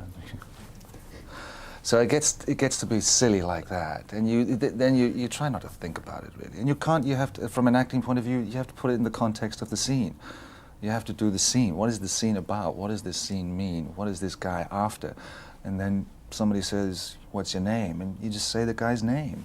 You know also that the audience are out there waiting, going... Let's face it, playing Bond can be the kiss of death for an actor. I mean, Connery had to ban all mention of 007 at one stage in order to kind of pursue his career and move on. Can you see a time when you'll have to do that? Yes. Oh, that's already there. I feel it already. I mean, you feel that. I mean, I've just started and I feel it already. Oh, absolutely. It's a tough one, but I knew it going in. I mean, I knew that going in. That was, if we got this right, going in, you want to get it right. You have a responsibility to it, which you can't take lightly. Otherwise, the door will come around and smack you in the face. So if you go in there to do the job and to really get the job done and make the picture work, what you're going for is a successful film. And then what you deal with afterwards is on a day-to-day basis, and a contract for 2 more pictures. Your director says it may last another 30 years. Oh, no, so I'm not. I've got 2 more pictures. You're going to be, hopefully Brosnan will have the intelligence to get out when the going is good. And just finally, I wondered how you're enjoying this new sort of state of superstardom. There's a rumour that you're moving to Ireland, but that's hardly the behaviour we expect from Bond. Some little country cottage in the West Coast. Well, I think it's very appropriate. I'm thinking about going back to Ireland. I've been thinking about going back to Ireland for years. Life really, you know, will change. The quality of scripts have gone up, which is very good, which any actor works and strives for that. Try and pay the mortgage off back in Malibu. I've got a big old nut to crack there. And, you know, I'm setting up a company with MGM UA to try and produce and direct my own work. Has to be done, because there might come a time when I want to give this up, or it wants to give me up, and I'd like to be able to have a career afterwards. Well, meanwhile, we've really enjoyed seeing you as Bond. All right, and good luck with the next two. Yeah, thanks. Thank you, Piers.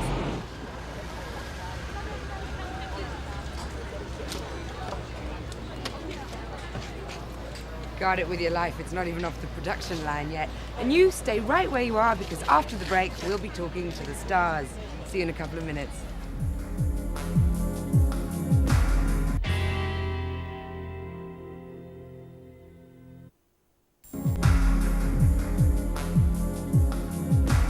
Hello and welcome back to the European premiere of Goldeneye. As you know, the cinema is currently celebrating its centenary, and incredibly, the Bond films have been running for a third of its history, 33.5 years to be precise, the longest-running series in the history of cinema. 5 men have played Bond, and now it's Pierce Brosnan's turn. There have been 33 leading ladies in 17 films, and countless villains and accomplices, to whose number we can now add Alan Cumming. Boris Grishenko. Very good. Alan Cumming in a Bond movie. I know, it's hilarious, isn't it? I mean, how did it come about? Oh, just sort of, you know, I went up for this job and then I got it. It's quite easy, really. You play a bit of a computer nerd, don't you? Yeah. Are you, in real life? No, I'm just, I can get into my word processor, but apart from that, I'm really dimbo. So, you know, it's not my thing at all. Now, you describe yourself, I believe, as a Bond boy. Yeah. Why is that? Well, I just think we should be less sexist about this whole affair. Bond women, and I'm making up for all the Bond girls for years, so I'm a Bond boy. And I had shorts on for ages, but you Lovely don't really legs, see them. by the way. Oh, bless you, thank you. Thank you very much, Alan Cumming. Okay, thanks. Have a good night. Thank you.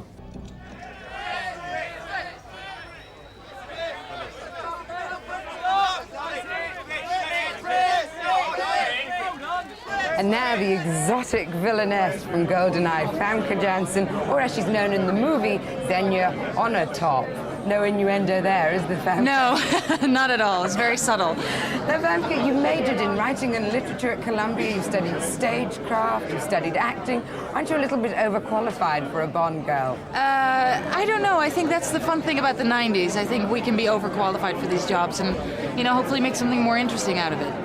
Were you a little bit worried about taking on the part? Sure I was. I was very aware of the stigma of being, sorry, of appearing in a... something. No, I was just very aware of the stigma of appearing in a Bond film as a woman, and it made me work harder. So in the end, I think, and certainly it can open certain avenues for people, and it gets your name out there, and a lot of people obviously see this movie, so I think, you know, those are certainly reasons to take it. Did you enjoy playing a villainess rather than a good girl? I loved it. I really had such a great time playing this character.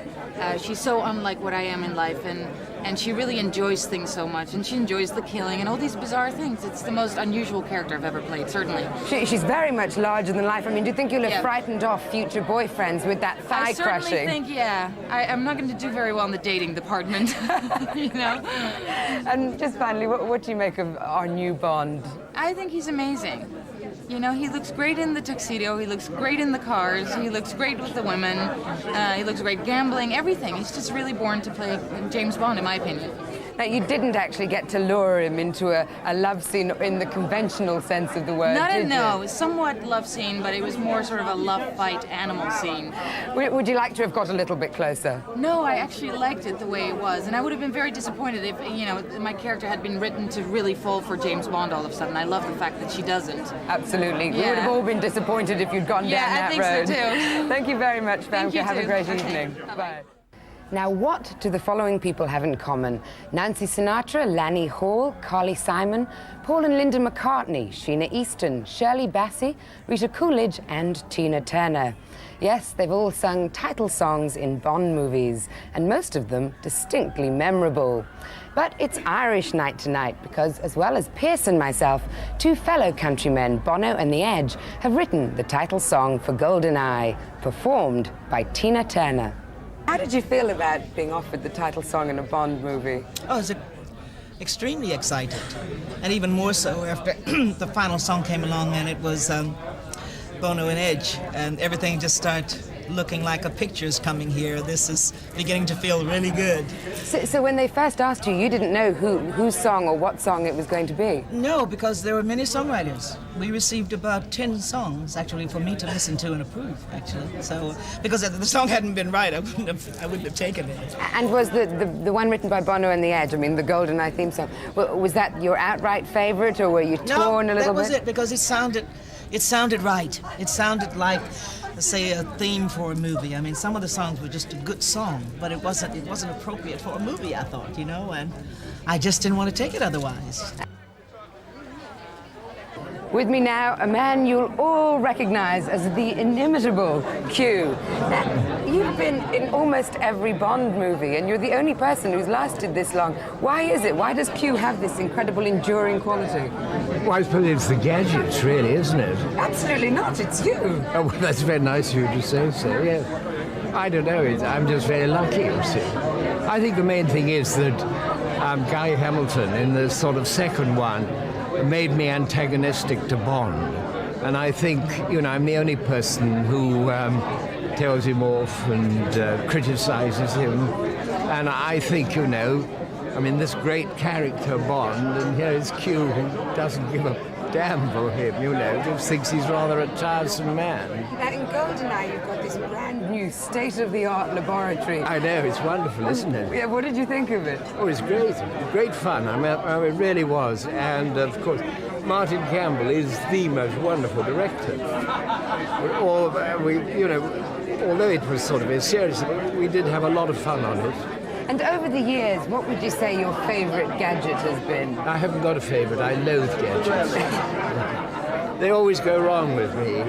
But they seem to work for Bond. Oh, they work for Bond, all right, yeah, but they never worked for me.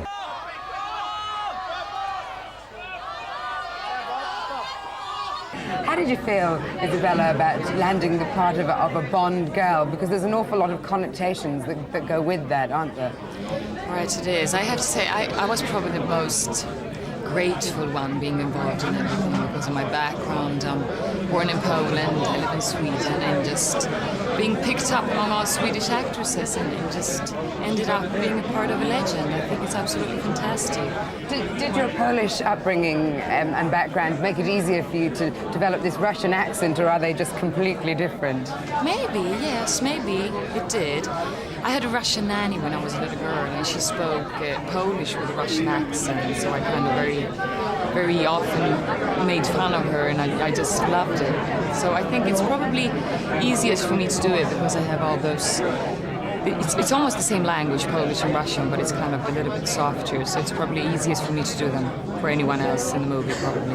Well, tonight you look like an absolutely stunning Bond girl and to be proud of. But during the movie, for most of it, all you get to wear is this fluffy old cardigan. I know. Were you a bit disappointed? You bet. And after 6 months in the same skirt, I was just absolutely, I thought. But it's great.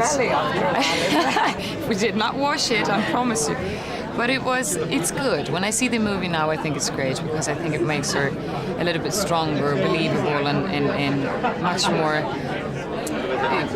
real, because people can relate to her and identify with at least just one character in the movie. I think it's very, very good. When I see it now, it's okay, but I was kind of bored of it. I wanted to have those high heels. Yeah, that's a little bit. But I'm celebrating the Bond tour right now, so... Well, you look fantastic tonight, and I hope you have a wonderful evening, and it's been a pleasure talking to you. Thank you, so do you. Thank you very much. Here's how you're feeling tonight. I mean, it must be quite nerve-wracking to be bringing Bond back to his hometown. It's nerve-wracking, it's exhilarating, it's like nothing I've ever done before. I mean, but it's a great celebration. I mean, this outside here is like nothing I've ever seen before. Are you shocked by the hysteria, or were you expecting it? Well, no. There is always a shock factor when you get out of a car and there's like, 3,000 people standing there, or what appears to be 3,000 people, but it's a great celebration. I'm here with my family and friends. So the movie, everybody put in 120 and more % into this movie, so it's a good film. I'm very proud of it. What are you going to be drinking at the party? Anything that's wet and liquid, I don't know. Some champagne, I guess. I haven't thought about that. Step No by step. martinis. A man after my own heart. Have a good Yes, night. I will Thank indeed. you very, Good to very see you much. again. You're See you looking later. sharp. So are you. Thanks. Thank you. Bye. A big welcome from the crowd for His Royal Highness the Prince of Wales and the Right Honourable Angus Ogilvy as they arrive at the Odeon. They're greeted by Bill Weir, the general manager of the theatre.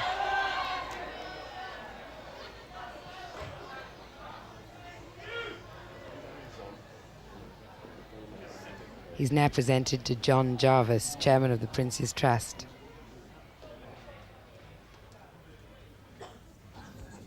And as they approach the upper foyer, they'll be meeting the cast.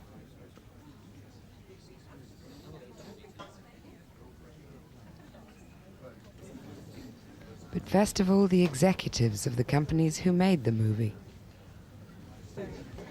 There's His Royal Highness meeting Barbara Broccoli, the daughter of Cabby and one of the producers of the movie.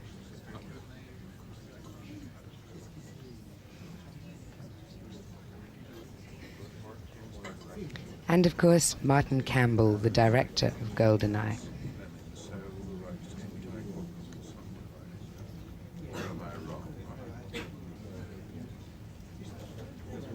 And there's Desmond Llewellyn, the oldest surviving member of the cast. I bet they've met before. Well, they daren't replace Q, dare they? Godfrey John, a German classical actor who plays General Ormanov.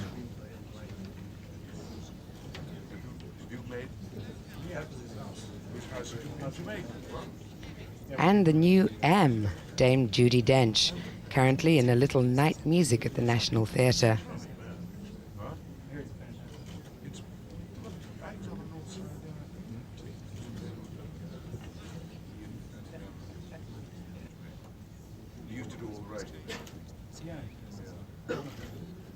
Alan Cumming, the self-professed Bond boy, who plays a computer expert.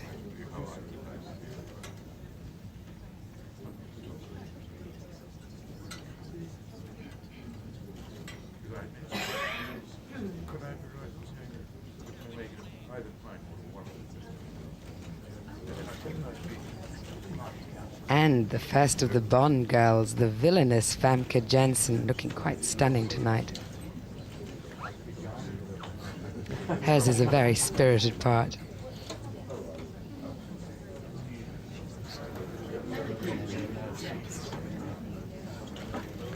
Bond's girl in the movie and another computer expert, Isabella Scorupco. She's gone back to her natural blonde. She's a brunette in the film.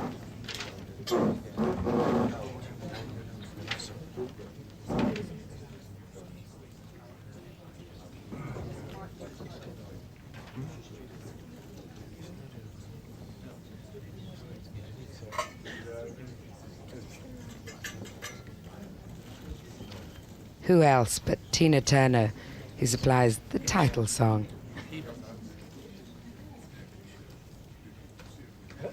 She was very excited to be working with the U2 boys who actually wrote the theme song.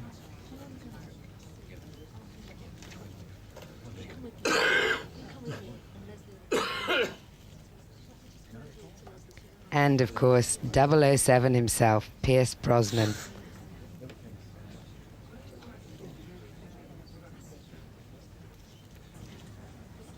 And that's Sean Brosnan, Pierce's son, who presents the souvenir brochure to His Royal Highness the Prince of Wales.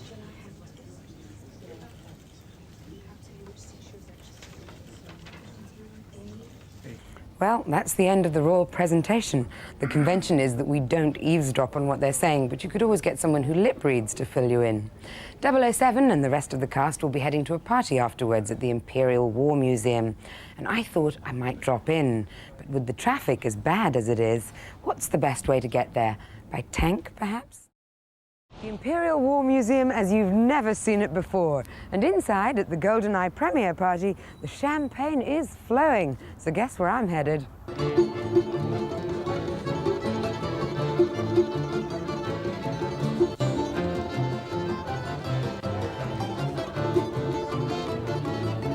The tank chase was the best bit, I think, Could do with one of those around town, couldn't you? Very exciting. I like to push the girls in, basically. You know, the more of the girl in, the better. I always thought that Pierce Brosnan would do a very good Bond, and he did.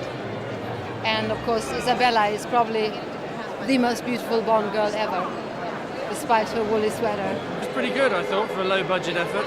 I thought Pierce Brosnan was probably, of all the Bonds, almost certainly the sixth. Just absolutely unbelievable. I mean, the stunt work and the new James Bond, what can you say? Just fantastic. This is the first time I've seen it this evening, and I enjoyed it enormously. Once I got used to my scenes, and once that had passed, which are very quick, then I sat back and really enjoyed myself. I'm very pleased with what Jude did as M. I think it's a cracking performance and a bloody marvellous film.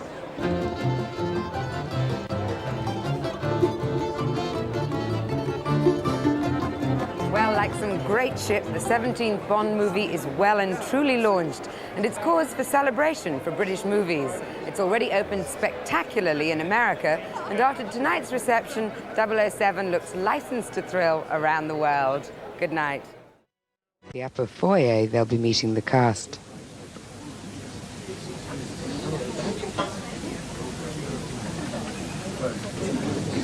Girl in the movie and another computer expert, Isabella Scorupco. She's gone back to her natural blonde. She's a brunette in the film.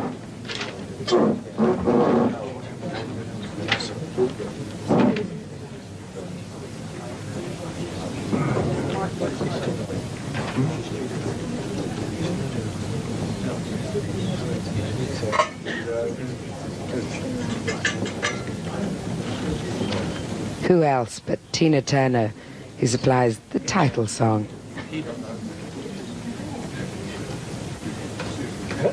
She was very excited to be working with the U2 boys who actually wrote the theme song.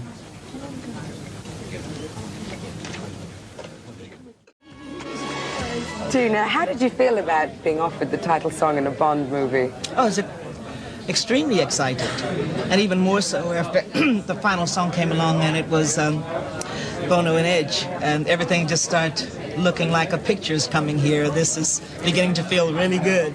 So when they first asked you, you didn't know whose song or what song it was going to be? No, because there were many songwriters. We received about 10 songs, actually, for me to listen to and approve, actually. So, because if the song hadn't been right, I wouldn't have taken it. And was the one written by Bono and the Edge, I mean, the Goldeneye theme song, was that your outright favorite, or were you torn a little bit? No, that was it, because it sounded right. It sounded like, let's say, a theme for a movie. I mean, some of the songs were just a good song, but it wasn't appropriate for a movie, I thought, you know, and I just didn't want to take it otherwise. And were you a U2 fan before? Oh, of course. I know the guys. We were actually neighbors in the South of France, so it worked out perfect. It was a little magic that was going on.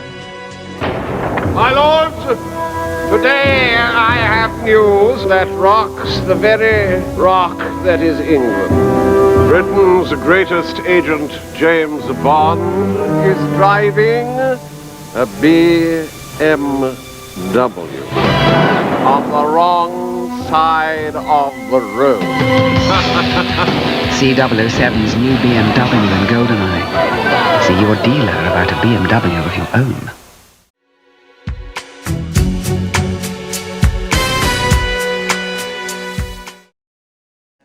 Out that way.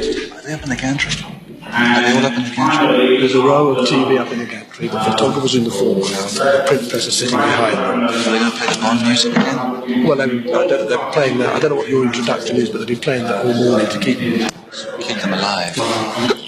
Excuse me. You remember just to pause briefly. Just when you get on the stage, you'll let the flashlights and then go popping. You put a little white mark just there, and then after that, whatever you want to do. Okay. And then wander to the back there, and then just sit down here. The thing is, don't be surprised when you look to your right. Why? No, I'm not going to frighten you.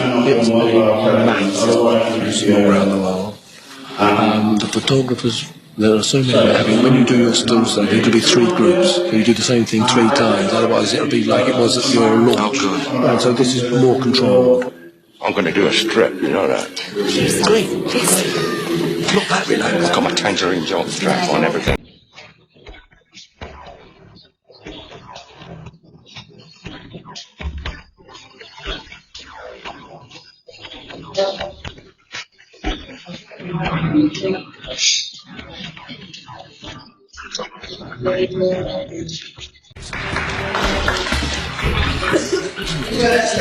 Alan's doing it's finished.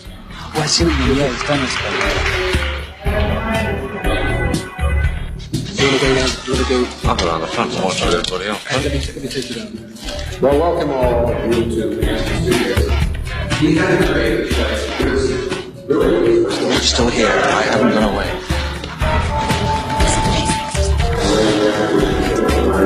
This sort of thing takes a lot of getting used to. Today I haven't been used to. My task and pleasure is to introduce you to the rest. Okay, are we going? Let's go.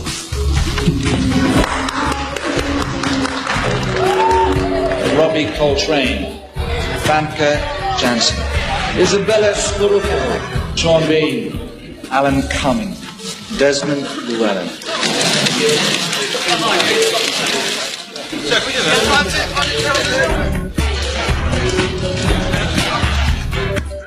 Thank you very much. So, thanks, Beth. Nice to meet you. Thanks. Hopefully, yeah, I'll do everything I can. You know what I mean? Thank you very much. Thank you, Rob. So, thank you very much. So. Yes, I'm on my mark. If I step over this, I don't look too good. What does it mean? It's pretty emotional in many ways, actually. Only because it was in my life in '86 and it went out of my life in '86. And, I don't know, when something happens in your life for a second time, it carries a certain significance. I always played a Bond girl when I was a little girl. I always wanted to be in a Bond film. All British actors want to be in a Bond film. It's pretty well genetic, really. I was doing a movie in Los Angeles for the same studio, MGM UA. You know, as an actor, you think, well, where's it going to take the career? And they flew me out to London for the screen test, and then I ended up getting the part. It was always a matter of time with my legs. You can quote me on that. He's still a ladies' man, yes. He has an eye for the women, certainly. It's a classic one. He gets the women, yes. On the safe sex? No, I still dress up for that occasion, yes. You should read the whole script, Alan. It's great. The end's so exciting. We have to rush him up here. What sort of man comes out in his pajamas? Honest to goodness. Gotta get the bag, guys. See you, bye. Thank you very much. It's the one question that everybody asks, and I don't know. I just hope that I'm going to bring to the character whatever is mine. Not that I can talk about in television. Just the trust, but that's a personal thing. Oh, God, that's a tough question. I mean, my late wife, Cassie, she worked in For Your Eyes Only with Roger and Roger. Magnificent, wonderful, beautiful man. Sean, for me, when I was a boy of 11 years old, was the first Bond that I ever saw. If I see Sean Connery now, what would I ask him about the character? I wouldn't ask him a damn thing. Why should I? Being Mr. Bond yourself? Play Mr. Bond? No, they've already had one.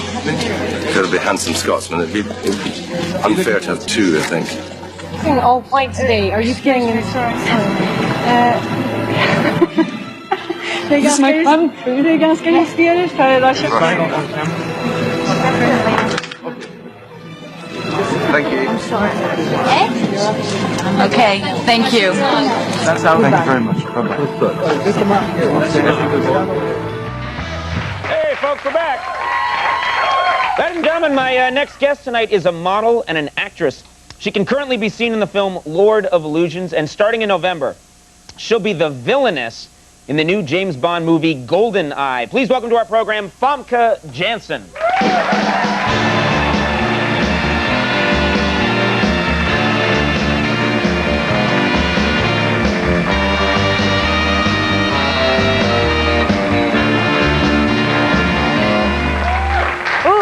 Bond soundtrack, huh? Yeah, very nice. Am I saying that right? Is it Famke? I know, that's great. That's really good, actually. No, because everybody... It is, though, because everybody mispronounces my name all the time. They make Famke or Famke or whatever out of it. Really? Well, Famke. That's your name, Famke. Right. You're a very attractive woman. Very nice to have you here. Thank you.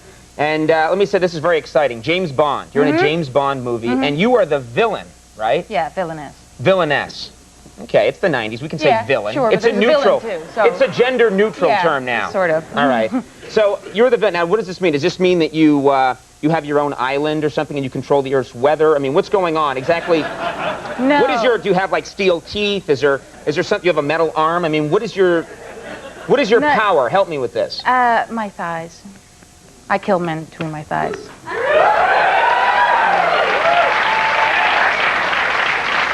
Are you serious? Yep. No, is that a joke or is that you're serious? No, I'm dead serious.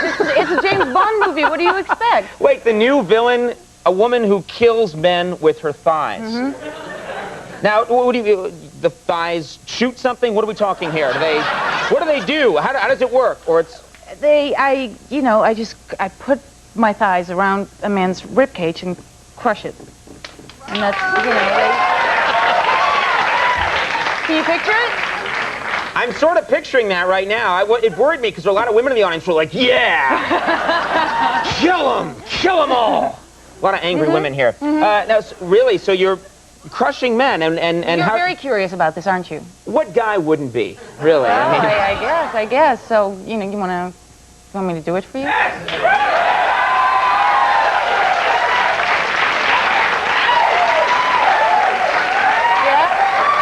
You know what? This is what we in the business call a no-brainer. Yeah.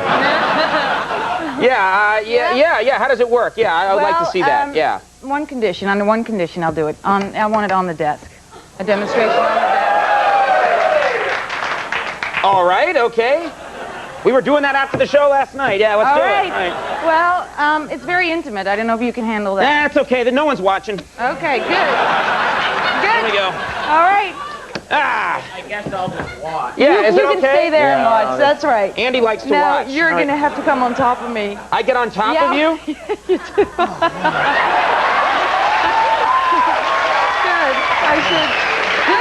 I like that.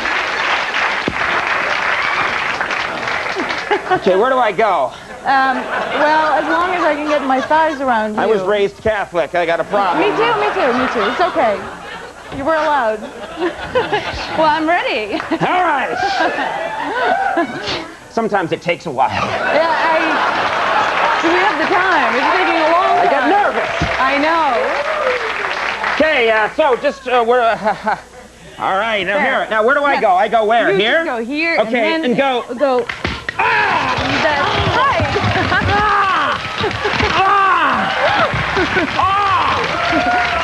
So that's pretty hard, isn't it? I know. Well.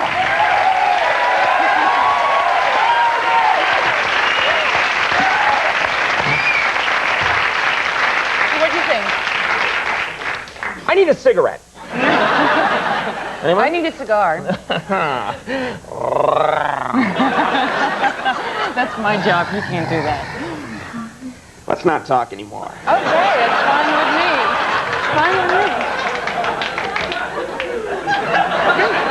Just sort of just hang out. What do you say? How about you? Whatever. Just keep watching. How was that for you, Andy? Did you enjoy that? It was what I liked best. Whoa! Well, we should talk a little bit about this movie, actually, and then There's maybe we nothing can. more to say about it. Really? Unless we're going to start talking about Lord of Illusions, because I've just demonstrated what the entire movie's about. That's the whole movie. I'm gonna go see that movie. Now tell me about Lord of Illusions. Here I understand in this movie you get blood dumped all over you. Is that right? And Yeah, it actually never made it to the movie, but it was shot. About 5 gallons The of blood director were just poured. wanted this on tape somewhere, yeah. Yeah, he just wanted to torture me for a day. All right, so you did Lord of Illusions, and was it fun? Was it a good experience? It was great. It was really great. It's All right. it's a very scary movie, and it was very exciting to make. Where are you from? Let me just ask you Holland. quickly. You're from Holland. Cool country to be from. Mm-hmm. Very Have you been? loose. No, I but I've know. heard everything's Very legal liberal. in Holland, right? Everything you can imagine. Everything's legal. I mean, people Yeah. smoke pot in the streets, Mm-hmm. right? They're Anywhere? Just everywhere. I mean, they serve it to you on a bus, on a public bus. You can get pot in Well, it Holland. doesn't quite go that far, but yeah, you can buy it anywhere you want to, and you can smoke it. Okay, and what else is eat it, what you can else do is whatever. great in Holland? What else? Licorice. Licorice? You guys have great licorice? The best. Licorice is licorice. No. You don't know anything about licorice if you say that. You have to try Dutch licorice. I should have brought you some, actually, but I Can you didn't. get me some contraband licorice from Holland? Yeah. I can. Cool. All right. Just put it under your hat, when you get on the plane. And chocolate there is very good, too. Chocolate is amazing. So I'm American missing out. chocolate tastes like wax. Sorry, Really? but it does, yeah. Really? You know, I haven't even, I mean, my mind's been elsewhere during the whole question-answer. Right.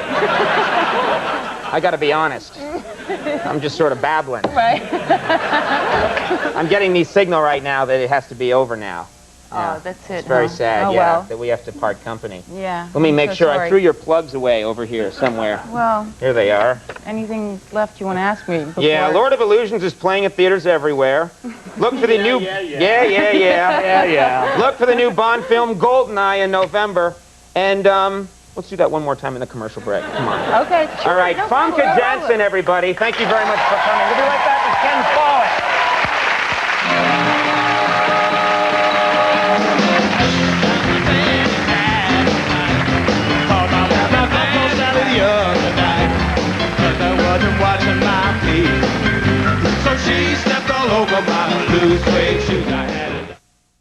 A lot of different ways. Yes. Yes. And I think once people know what it's like, it's not Yeah, that hard. It's just not the that hard. imagination takes Yes. over sometimes. Famke, congratulations to you and everybody connected with this movie. Thank you. Goldeneye. Very, very good. Wasn't it fun? I would rank it right up there among the best of the Bonds. Right up there with them. Yes. I agree with you. I think that they were really smart to make another movie and to believe that everybody wanted to see another one and then to make it as exciting as they did. When you first talked with them about this role, what did they ask you? What did they want you to do? What was that meeting like? Well, this was when I finally got the part. I had a meeting with the director, and we discussed sort of, what sort of elements we thought were important for this character. And what both the director and I agreed on was the element of fun that she's supposed to supply to this entire movie. And so I wanted to keep that in everywhere. But I tell you, Bond really meets his match with your character. Right. You are throwing these guys around like rag dolls. I know. That was so much fun to do, too.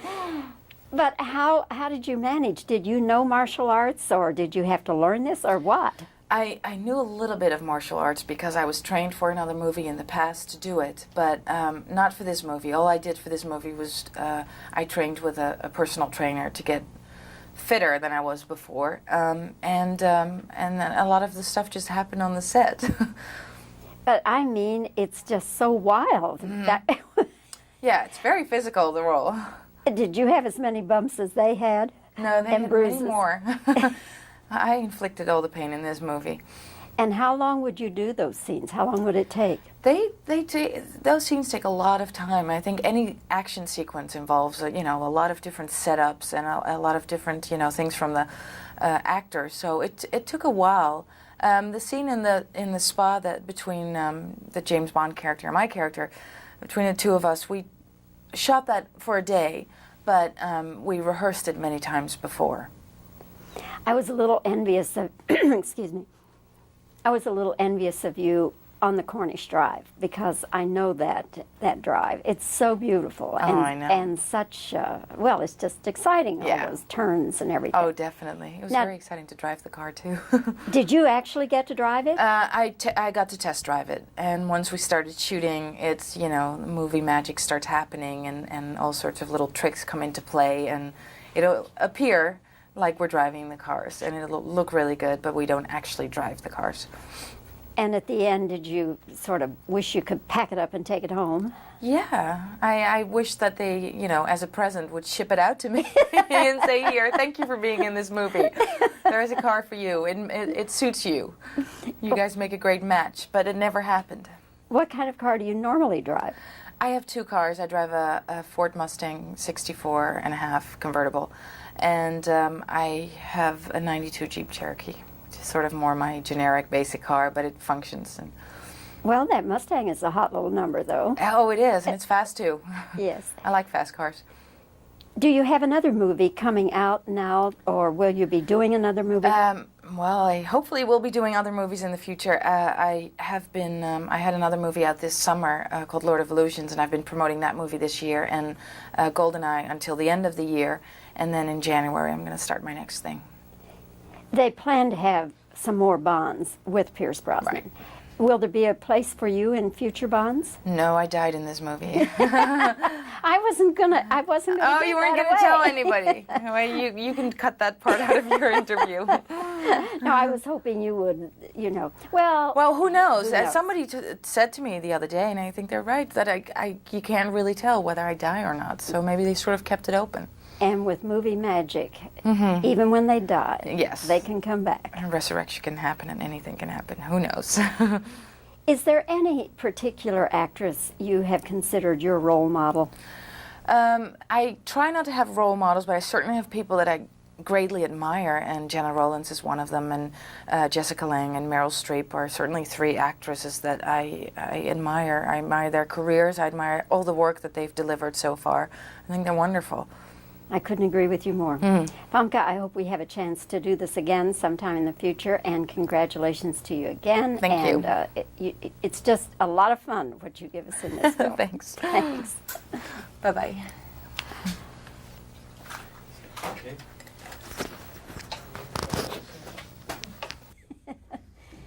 Martin, we have not met before, but I am happy we're meeting under these circumstances, because I can look you in the eye and I can tell you that I rank this Bond right up there with the best of them. Oh, that's great. I'm very pleased. Really, really enjoyed it. Good, thank you. This Bond, you were able to film some of it in Russia. Indeed we were. The first time Yes. that a Bond movie has ever been allowed to film in Russia. Indeed, yes. And how were you able to pull that off? Well, first of all, of course, with the changes that have happened in Russia, they need money, number one, and there's nothing like a big film unit to go over there and give them money, basically. But having said that, the mayor of St. Petersburg was incredibly helpful and arranged it all for us. I mean, particularly in that tank chase, all the stuff around the canal sequence was, you know, we were knocking down their fences, and, well, you saw what happened. And they were extremely cooperative and helpful. And there were other shots, of course, as well, establishing shots of St. Petersburg. But I think we just got out in time. You know, I think they'd had enough of us by the end of our shoot over there. And how long were you there? I think about, well, the second unit was there for 2 weeks, I think, something like that. And there was, I guess, about 3 weeks in all. I can't quite remember what the length of time we were there. The tank chase, I'm glad you mentioned the tank chase, because it really is my favorite sequence in the whole movie. I think it is such a hoot. It's so funny. It's a hoot is what it is, yes. Yes, the idea of a huge tank, you know, it's everybody's dream in Gridlock, isn't it, to get in one of those and just go over the top of everybody, and to hell with the consequences, you know. But the buildings were not their real buildings that you were crashing through. We built a lot of that in a place called Leavesden, just out of London, where we shot the film.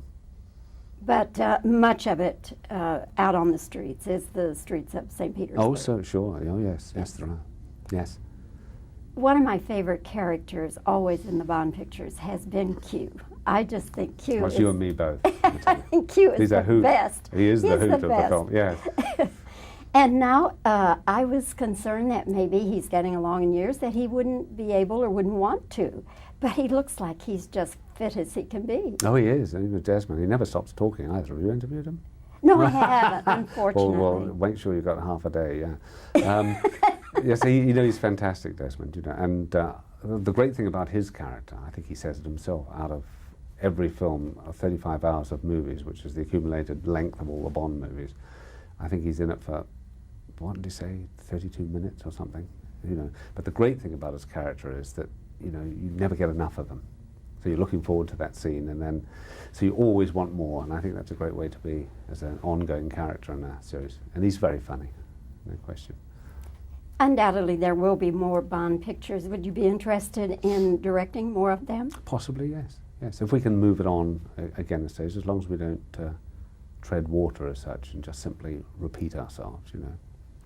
But they are difficult, arduous shoots, aren't they? Incredibly, yes. Very tough. The most difficult you've ever had? Undoubtedly, yes. We had a lot of units. I had 4 units shooting at any one time. I storyboarded all the action sequences, and every unit had to know what they were doing and so forth. I mean, that's what they pay me for, so I guess, you know.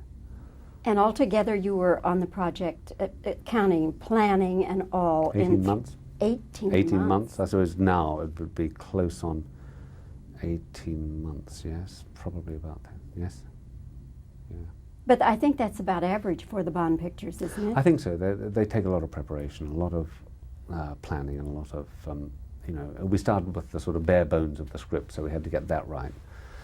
In fact, we delayed shooting. I think we were originally going to start shooting in October. Last October, we delayed that because we hadn't got the script right, so we went in January instead. That was also partially to do with the weather in St. Petersburg. We didn't want to get iced out, basically. How would you differentiate Bond's Sean Connery and Roger Moore and Timothy Dalton and now Pierce Brosnan? What do you see the same in them, and what do you see different in them? Gosh, a big question. Well, Sean Connery, before Pierce, I should say, was my favourite. And, you know, Sean always, he set Bond, really. And the director, Terence Young, it was Terence who brought in the humour and the whole, that kind of side of him. You know, that self-deprecating humour, the throwaway lines. Sean also has that killer instinct, which is so terrific. And you could believe when he hit somebody, they stayed down. Roger, of course, far more comic strip, almost winking at the camera, but he brought his own personality to the part, and I think it was the right thing to do. I always enjoyed him. Timothy, I found a little too driven, a little lacking in humour, and probably too based in reality, too pushy. I always think Bond should be very comfortable in his own skin. Pierce, I think, brings all the best elements to it. He's suave, he's good looking, he's humorous, he's got a great sense of humour. He has style, he's marvellous at action, and you know, I think most women, you know, will adore him, and I think most men will kind of like him as well. Very good, Martin. Thank you for your time today. And again, congratulations to you and everyone connected with the picture. I think it's just wonderful and should do very well. Thanks very much indeed. Thanks, Bobby. Yeah. Thanks, Bob. Okay. It is wonderful to, it's wonderful to celebrate this moment of me in this role and your appreciation of the film. I must tell you, Pierce, I have not heard one negative thing either about the film or about your performance in it. And I really think you guys have a mega hit coming. Well, yeah, I'm so happy for you. It would be wonderful to have such a thing in my life. I've never had one before, so it would be nice just to have it once in a career.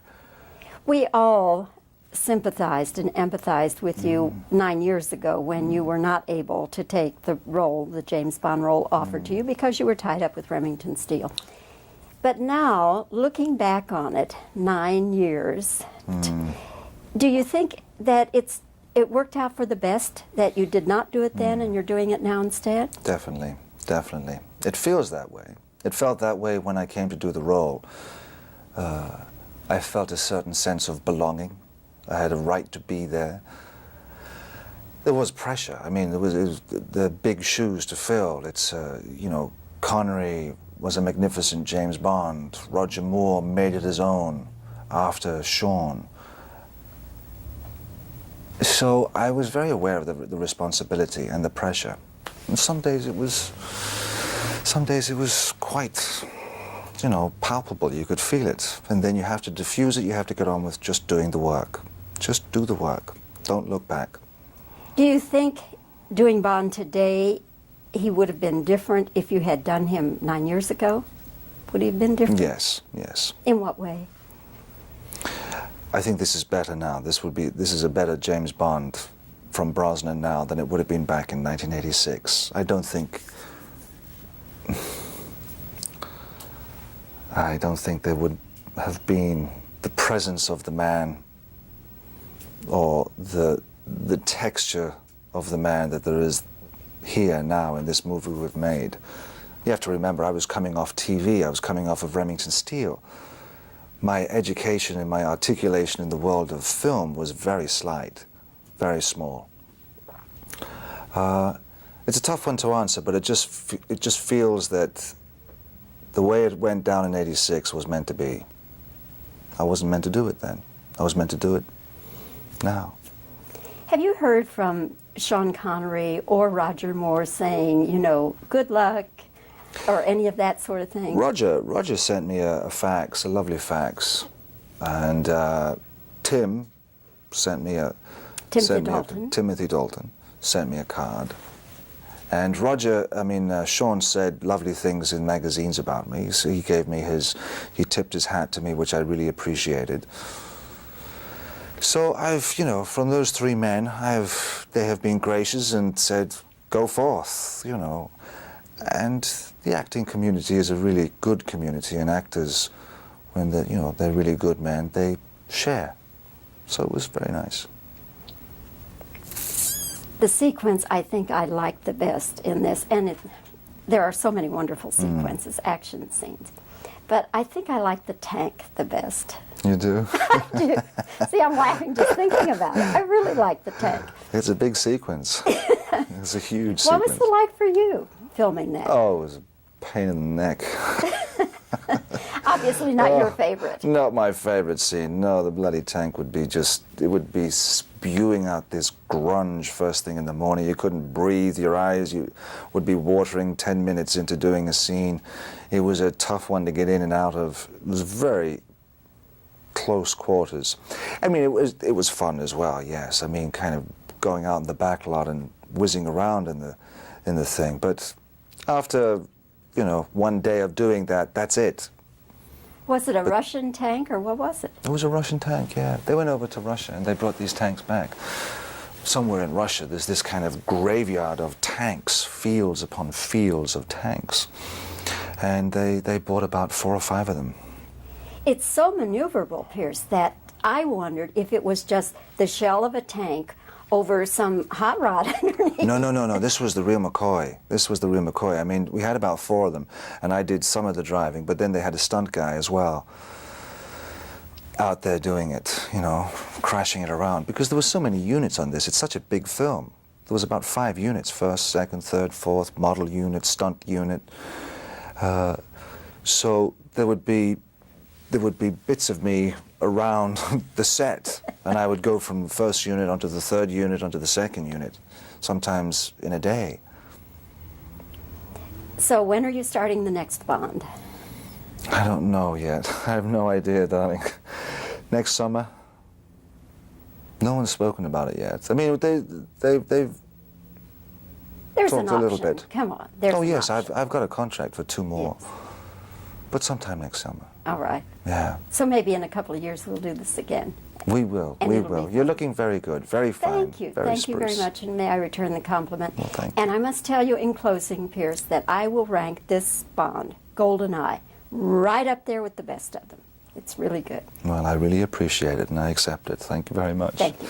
Good to see you, love. Yes. Yeah. Principal intéressé. You have to get the best James Bond. You think they found the best one? Well, I don't know. I mean, the man is a sexist, misogynist, dinosaur, relic of the Cold War. Yes.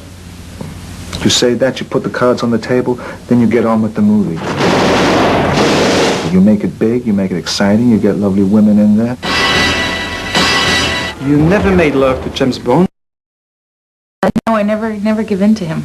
Because he's really not that charming. I mean, you just had him here in the room. He's okay, but no big deal. No, I'm just joking. You don't need the gun.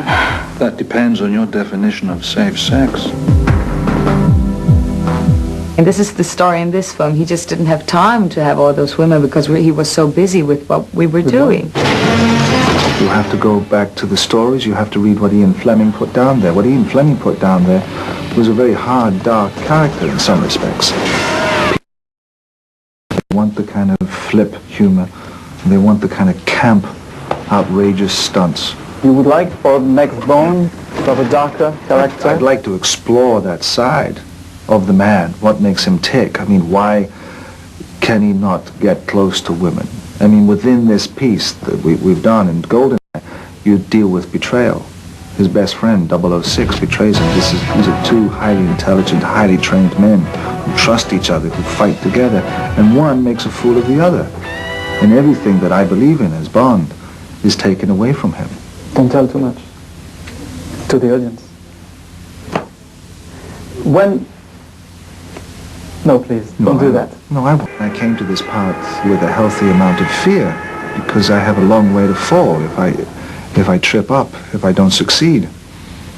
You have that fear, and then you have also the fear that if you do get it right and you do become successful and you do become this man, you get stamped with it.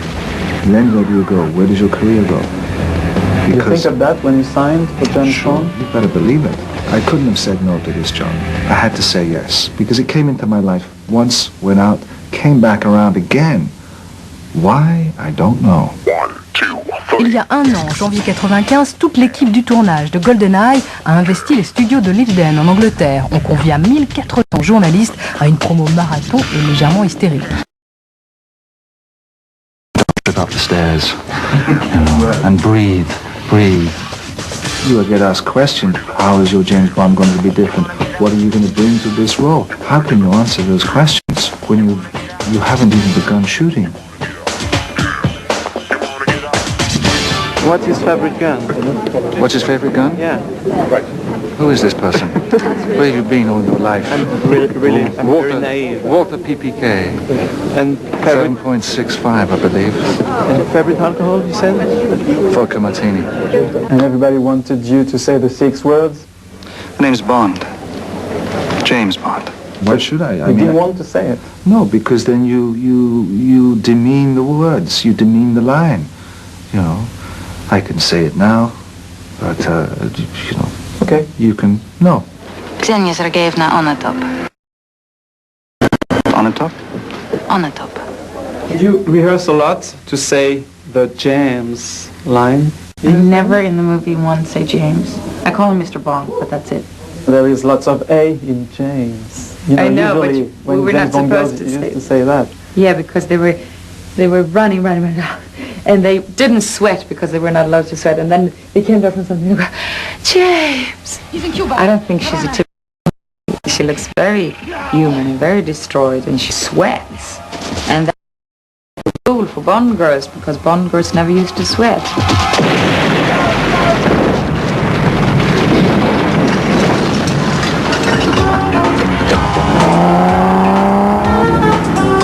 You're wild in this movie. You died too fast. I tried to get into the movie much more too, but it didn't work. I made up lines in between just to get a bigger part. Actually, my character was too wild. They couldn't deal with it. They just had to, kill her right away before she got carried away. I would have thought that, it would have been much harder to kill this woman than that. Pierce, do you think that Xenia is really dead, or is she going to haunt you for the rest of your life? You're gone, baby. You're gone. Dead. But it was good while it lasted. What can I say? Those eyes, those thighs.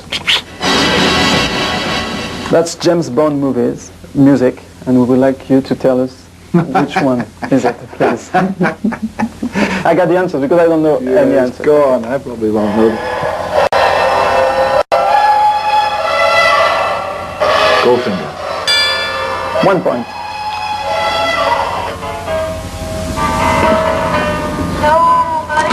Carly Simon. You Only Live Twice.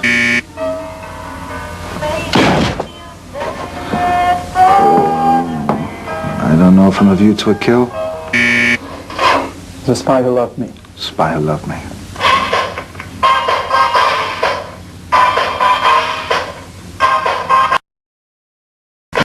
Duran Duran. I haven't a clue. It was Roger Moore, was it? Grace Jones. From a View to a Kill? A View to a Kill. Good. Okay.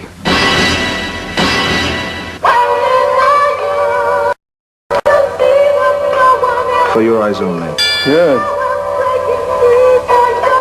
Sheena Easton. Good song. Come on, boy. Oh. What? I don't know. Oh, God. Live and Let Die. Live and Let Die. Paul McCartney. Oh, Paul, I'm sorry, mate. I'm sorry.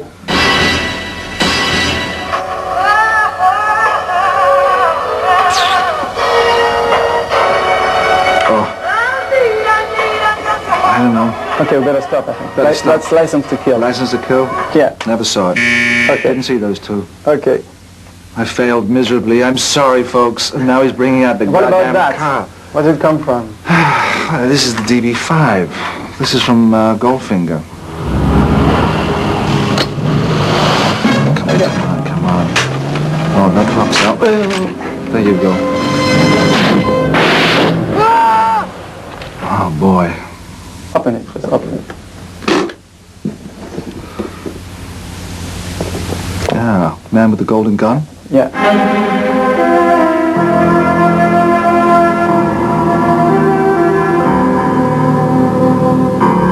Does it do anything? No. No? You sure? No, I'm sure. Don't do that to me, please.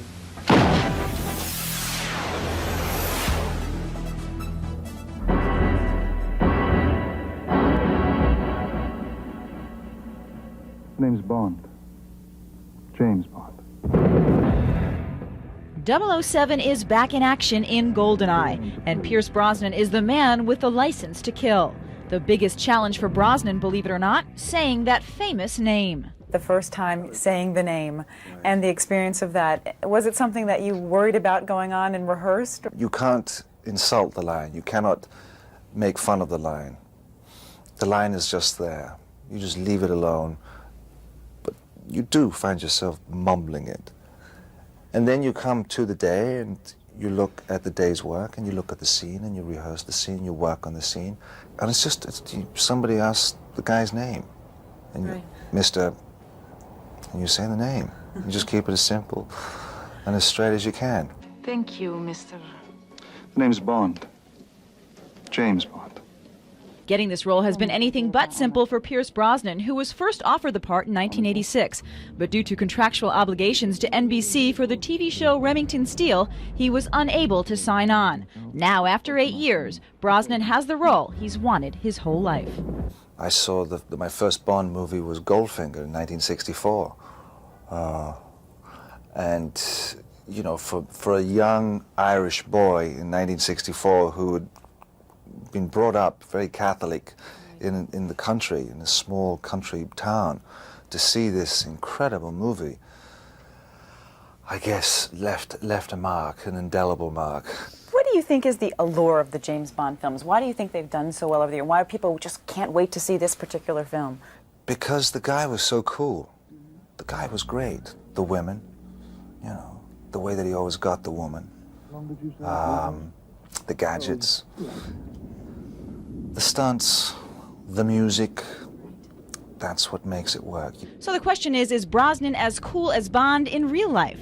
No, I'm just the guy, you know. I screw up and I go the wrong way in traffic and not all the time, mind you, and never in Miami when I go there. And that would be the hour?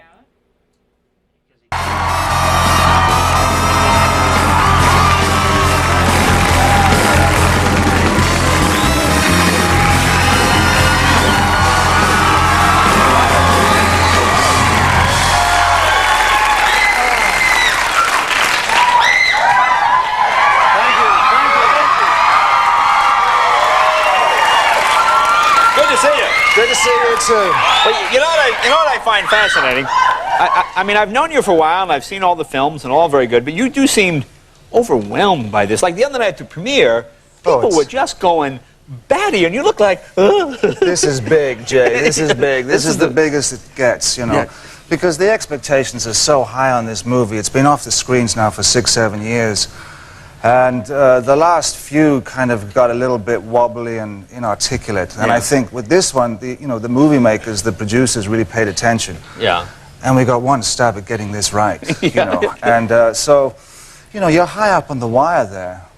Now, when you started, because I remember you were supposed to do Bond, what, about 8-10 years ago? I was supposed to do Bond in 1986. Right, right. And this is the network that screwed you about this not is getting the Peacock. Yeah, the Peacock peed on me. Really? Well, tell the story. But it's okay. I dried off since then. No. But now you were doing Remington Steele, but it was canceled, right? I was doing Remington. Thank you. It was a great show. It was in its 4th season, and they put a line through it. They canceled it. I got offered James Bond. I said yes to the part, but in the contract, there was a 60-day clause in which NBC, or MTM, who owned the show, they had 60 days in which to resell it back. And in those 60 days, I went ahead with all the negotiations, the wardrobe fittings, my stunt double had started the pre-title sequence in Gibraltar, etc., etc. Cubby and I had done all the photographs, you know, and then, you know, the negotiations went on over those 60 days, and it was getting down to the wire. Cubby said, look, you can have them for 6 episodes, but no more than 6. And they said, well, think about it. On the 60th day, they came back and they said, we'd like the option of 22. Cubby said, no way. And that was it. And then you were out. Oh, that was out. It was gone. It was on a Thursday evening. I remember my wife and I, we were renting a house down in Malibu, and it was 6:30 in the evening. My agent phoned up and said, it's not going to happen. Well, how many, did you actually do the Remington Steels after that? I did the 6, and then they canceled the show. Oh, man. Kev, do I have one of those 60-day clauses? I would check it out, Jay. But you know, see, all the things come around. They all come around. They do. It's amazing that this came around a second time. Now, as a kid, were you an action hero fan? I mean, did you go religiously to the Bond films? No. I grew up in Ireland. I grew up in a small country town in Southern Ireland, County Meath, and there was one little cinema, and I grew up on a diet of... There was a movie called Old Mother Riley. Old Mother Riley Films was a Scottish comedian who dressed up as a grandmother. He was a cross-dresser. The English. And I wanted to be one of those in life. No, it was this. There was Old Mother Riley movies, and then there was Norman Wisdom. And then, 1964, I left to join up with my mother in London. And we were living in South London. The first Bond movie I ever saw was Goldfinger. Oh, okay. So, and somebody actually sent me a tape of Goldfinger the other week, and I was watching it.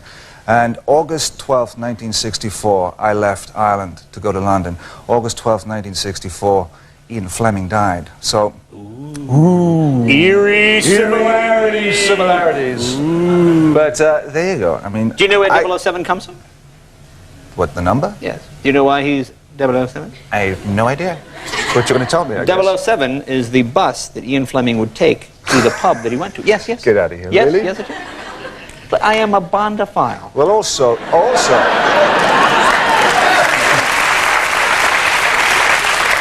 But also, James, I mean, Ian Fleming, when he was writing the story, he came to try to find the name for the character, and he looked up on his bookshelf, and he saw this book, and it was by an ornithologist, and his name was James Bond. Oh, and that's yeah. It was a real guy. James Bond was this guy, and he just put the name down. Because when we were kids, Goldfinger was like a sexy movie. They didn't have R-rated and X-rated. I remember being about 12 or 13, you're sitting there thinking, she's got the painter, you know, you'd sit there. Well, can you imagine what it was like for a young Irish Catholic lad, you know, who was an altar boy and brought up by the Christian brothers, beaten up by them more like it, but, you know, were you a very experienced youth? Were you a man of the world at a young age? I was innocent. I mean, so when I saw this naked lady, this gold naked lady, it was unbelievable. Yeah. And I kept on going back for more, you know, but... So where did you finally learn? Sex? The facts of life, yeah. Huh? I mean, where did you learn? Did you learn from perhaps a kindly older woman, or...? No, not really. No, it was... a kindly younger woman? I was very innocent. I was 11, and I had no idea where babies How many 11-year-olds have got a Corvette in their own apartment anyway? Come on. So when did you finally learn about the facts of life? I think when I was about, 12, 13. Oh, about a year later? Yes, yeah, I caught up. But I didn't lose it all till I was about 19, actually. Oh, 19? Yeah, I was very late. That's that's not very late. Everybody goes at their own. By today's standards. Yeah, by today's standards, you're about 18 years late. Yeah, exactly. So tell me, like, the first day on the shoot, you're Bond, you're the new Bond. I mean, is it one of the things you walk in and the cameraman goes, oh, this is the new Bond, this little fella? Sure, you go on the set and there's a crew there of 160 guys and they're all waiting for you to do your thing. I mean, the pressure for me, I screwed my finger up. I sliced the tendon in this little finger. Yeah. About 8 weeks before I did the film. So I had a finger that was like this. You know, I had a splint for 7 weeks. When I took the splint off, I took it off the morning of shooting. And the first scene that I had to do was with Robbie Coltrane. Big guy. Here I am as James Bond. He comes into shot, and I put the gun to his head. Okay, now my finger, I put the gun to his head, and he says the line, what does he say? Only 3 men in the world own that gun, Walter PPK, and I've killed 2 of them. And then it rakes focus to me, and I've got the gun, and I'm supposed to say, lucky me. I say, lucky me, and my finger goes, donk. So, it was like, sorry, it was just, it wasn't, It was nerve-wracking because you feel a bit silly. So I said, I'm sorry, guys, let's go again. It's okay. And Martin Campbell was very nervous. Everybody was very nervous. Everybody's looking to me to be the man. So we went again. It was like lucky me, and then it kind of squeezed out. So I had to strap it down, the finger. Right, yeah. Well, actually, the great sort of signature thing to the Bond films is always that opening sequence. And the stunt in this one certainly rivals... was this the airplane thing we have here? This is the airplane stunt. I love this. This is the airplane. Take a look. Scene from Goldeneye. The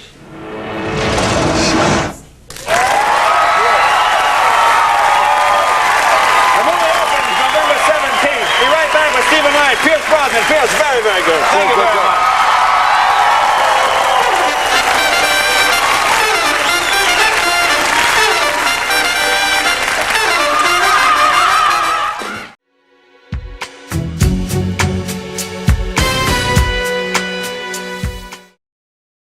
The critical response to the film was mostly positive. Several reviewers lauded M's appraisal of Bond as a sexist, misogynist dinosaur, while Variety said, breathes fresh, creative and commercial life into the series. Empire magazine said it revamps that indomitable British spirit, and the Die Hard movies don't even come close to 007.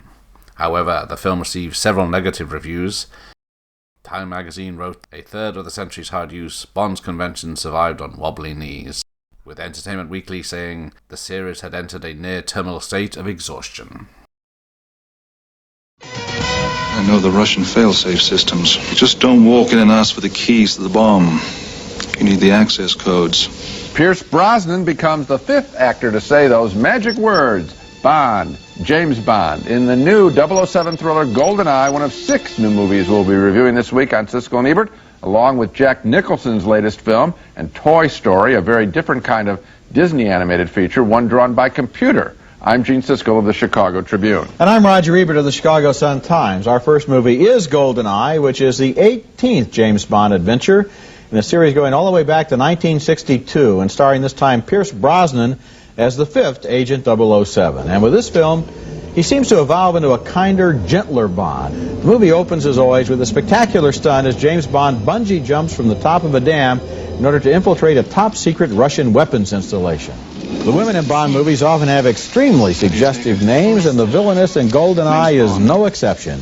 She's played by Famke Janssen. Ksenia Sergeyevna Onatop. Onatop? Onatop.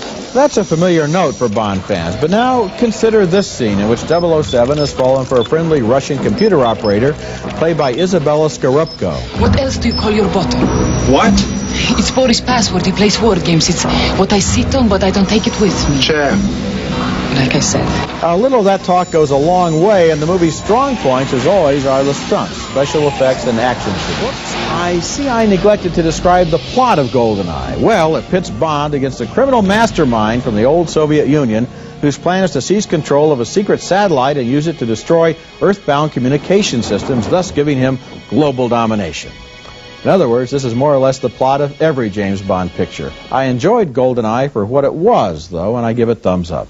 Well, that thumbs up comes as a surprise, because I don't get a sense at all that you enjoyed this picture. I certainly didn't. You didn't? Okay. No, I didn't. I think that he isn't an interesting Bond. I like Connery, and everybody else has been nothing compared to Connery. Frankly, Roger Moore has a more commanding physical presence than this guy. I thought this was an average picture. It's a routine story, just like you said. Well, they're all routine stories. No, let me most tell you. Of them are. No, the classic ones, the early Connery ones. First three. Of course, okay. Those are classic, and those are the ones that I recommend. I can't recommend this picture at all. What I'm saying is, it did have some amazing shots in it. Only at the beginning. When the guy is free falling after that airplane, only that's at the kind beginning. of amazing. That's Roger. You're talking about 30 seconds. If a good friend of yours asked you whether they should go see it, what about the chase? What about the chase scene? Would you have what about the chase scene with the 2 cars? What about the tank? That was if I asked you, should I go see it? Would you tell me yes? You know what I tell you? Do you like James Bond? Then you'll probably like this one better than some of the others. If you like James Bond, you won't like this.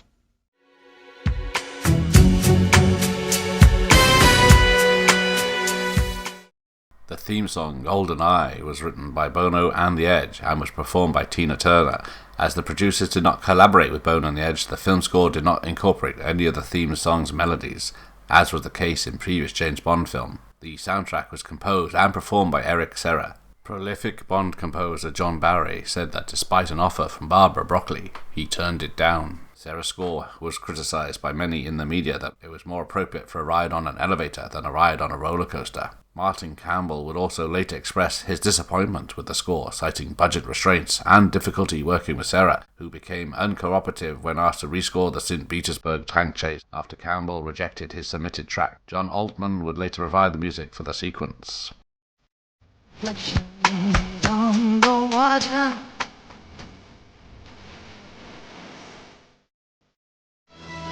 You'll never know how I want you. You'll never know the days time is not on your side. Golden, golden eye, golden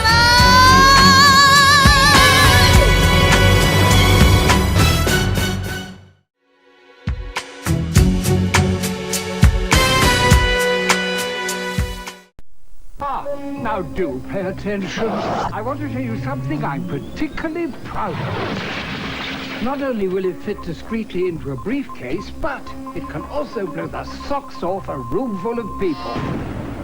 Now do look after it. Buy Goldeneye on video. Now this is an attention grabber. Captivates anyone within 20 feet. Buy Goldeneye on video. Goldeneye was released on US VHS and Laserdisc on May 21st, 1996 by MGM UA Home Video.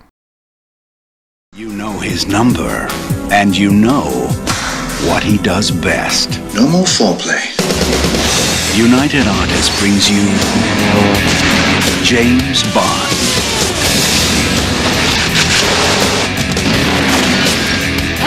James, you're incorrigible. One rises to meet a challenge. Goldeneye.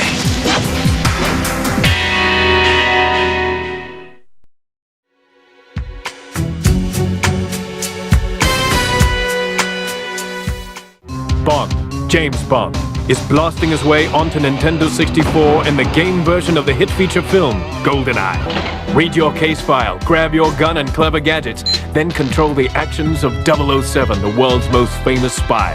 True 3D movement, motion, and character showcase the game's amazing realism, and different weapons allow you to accomplish your task covertly or not. Play solo or against a friend or foe with a 2-character split screen. Good luck, Bond!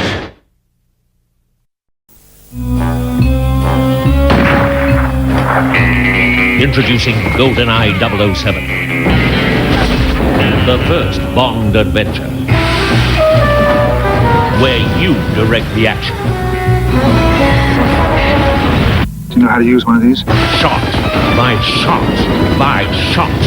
Load a rumble pack and see how it feels when 007 meets Nintendo 64.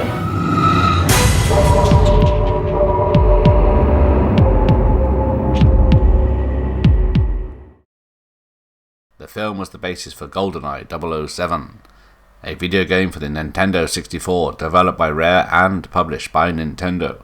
It was praised by critics, and in January 2000, readers of the British video game magazine Computer and Video Games listed it in first place in a list of the 100 greatest video games. So now we'll have a look at the first level.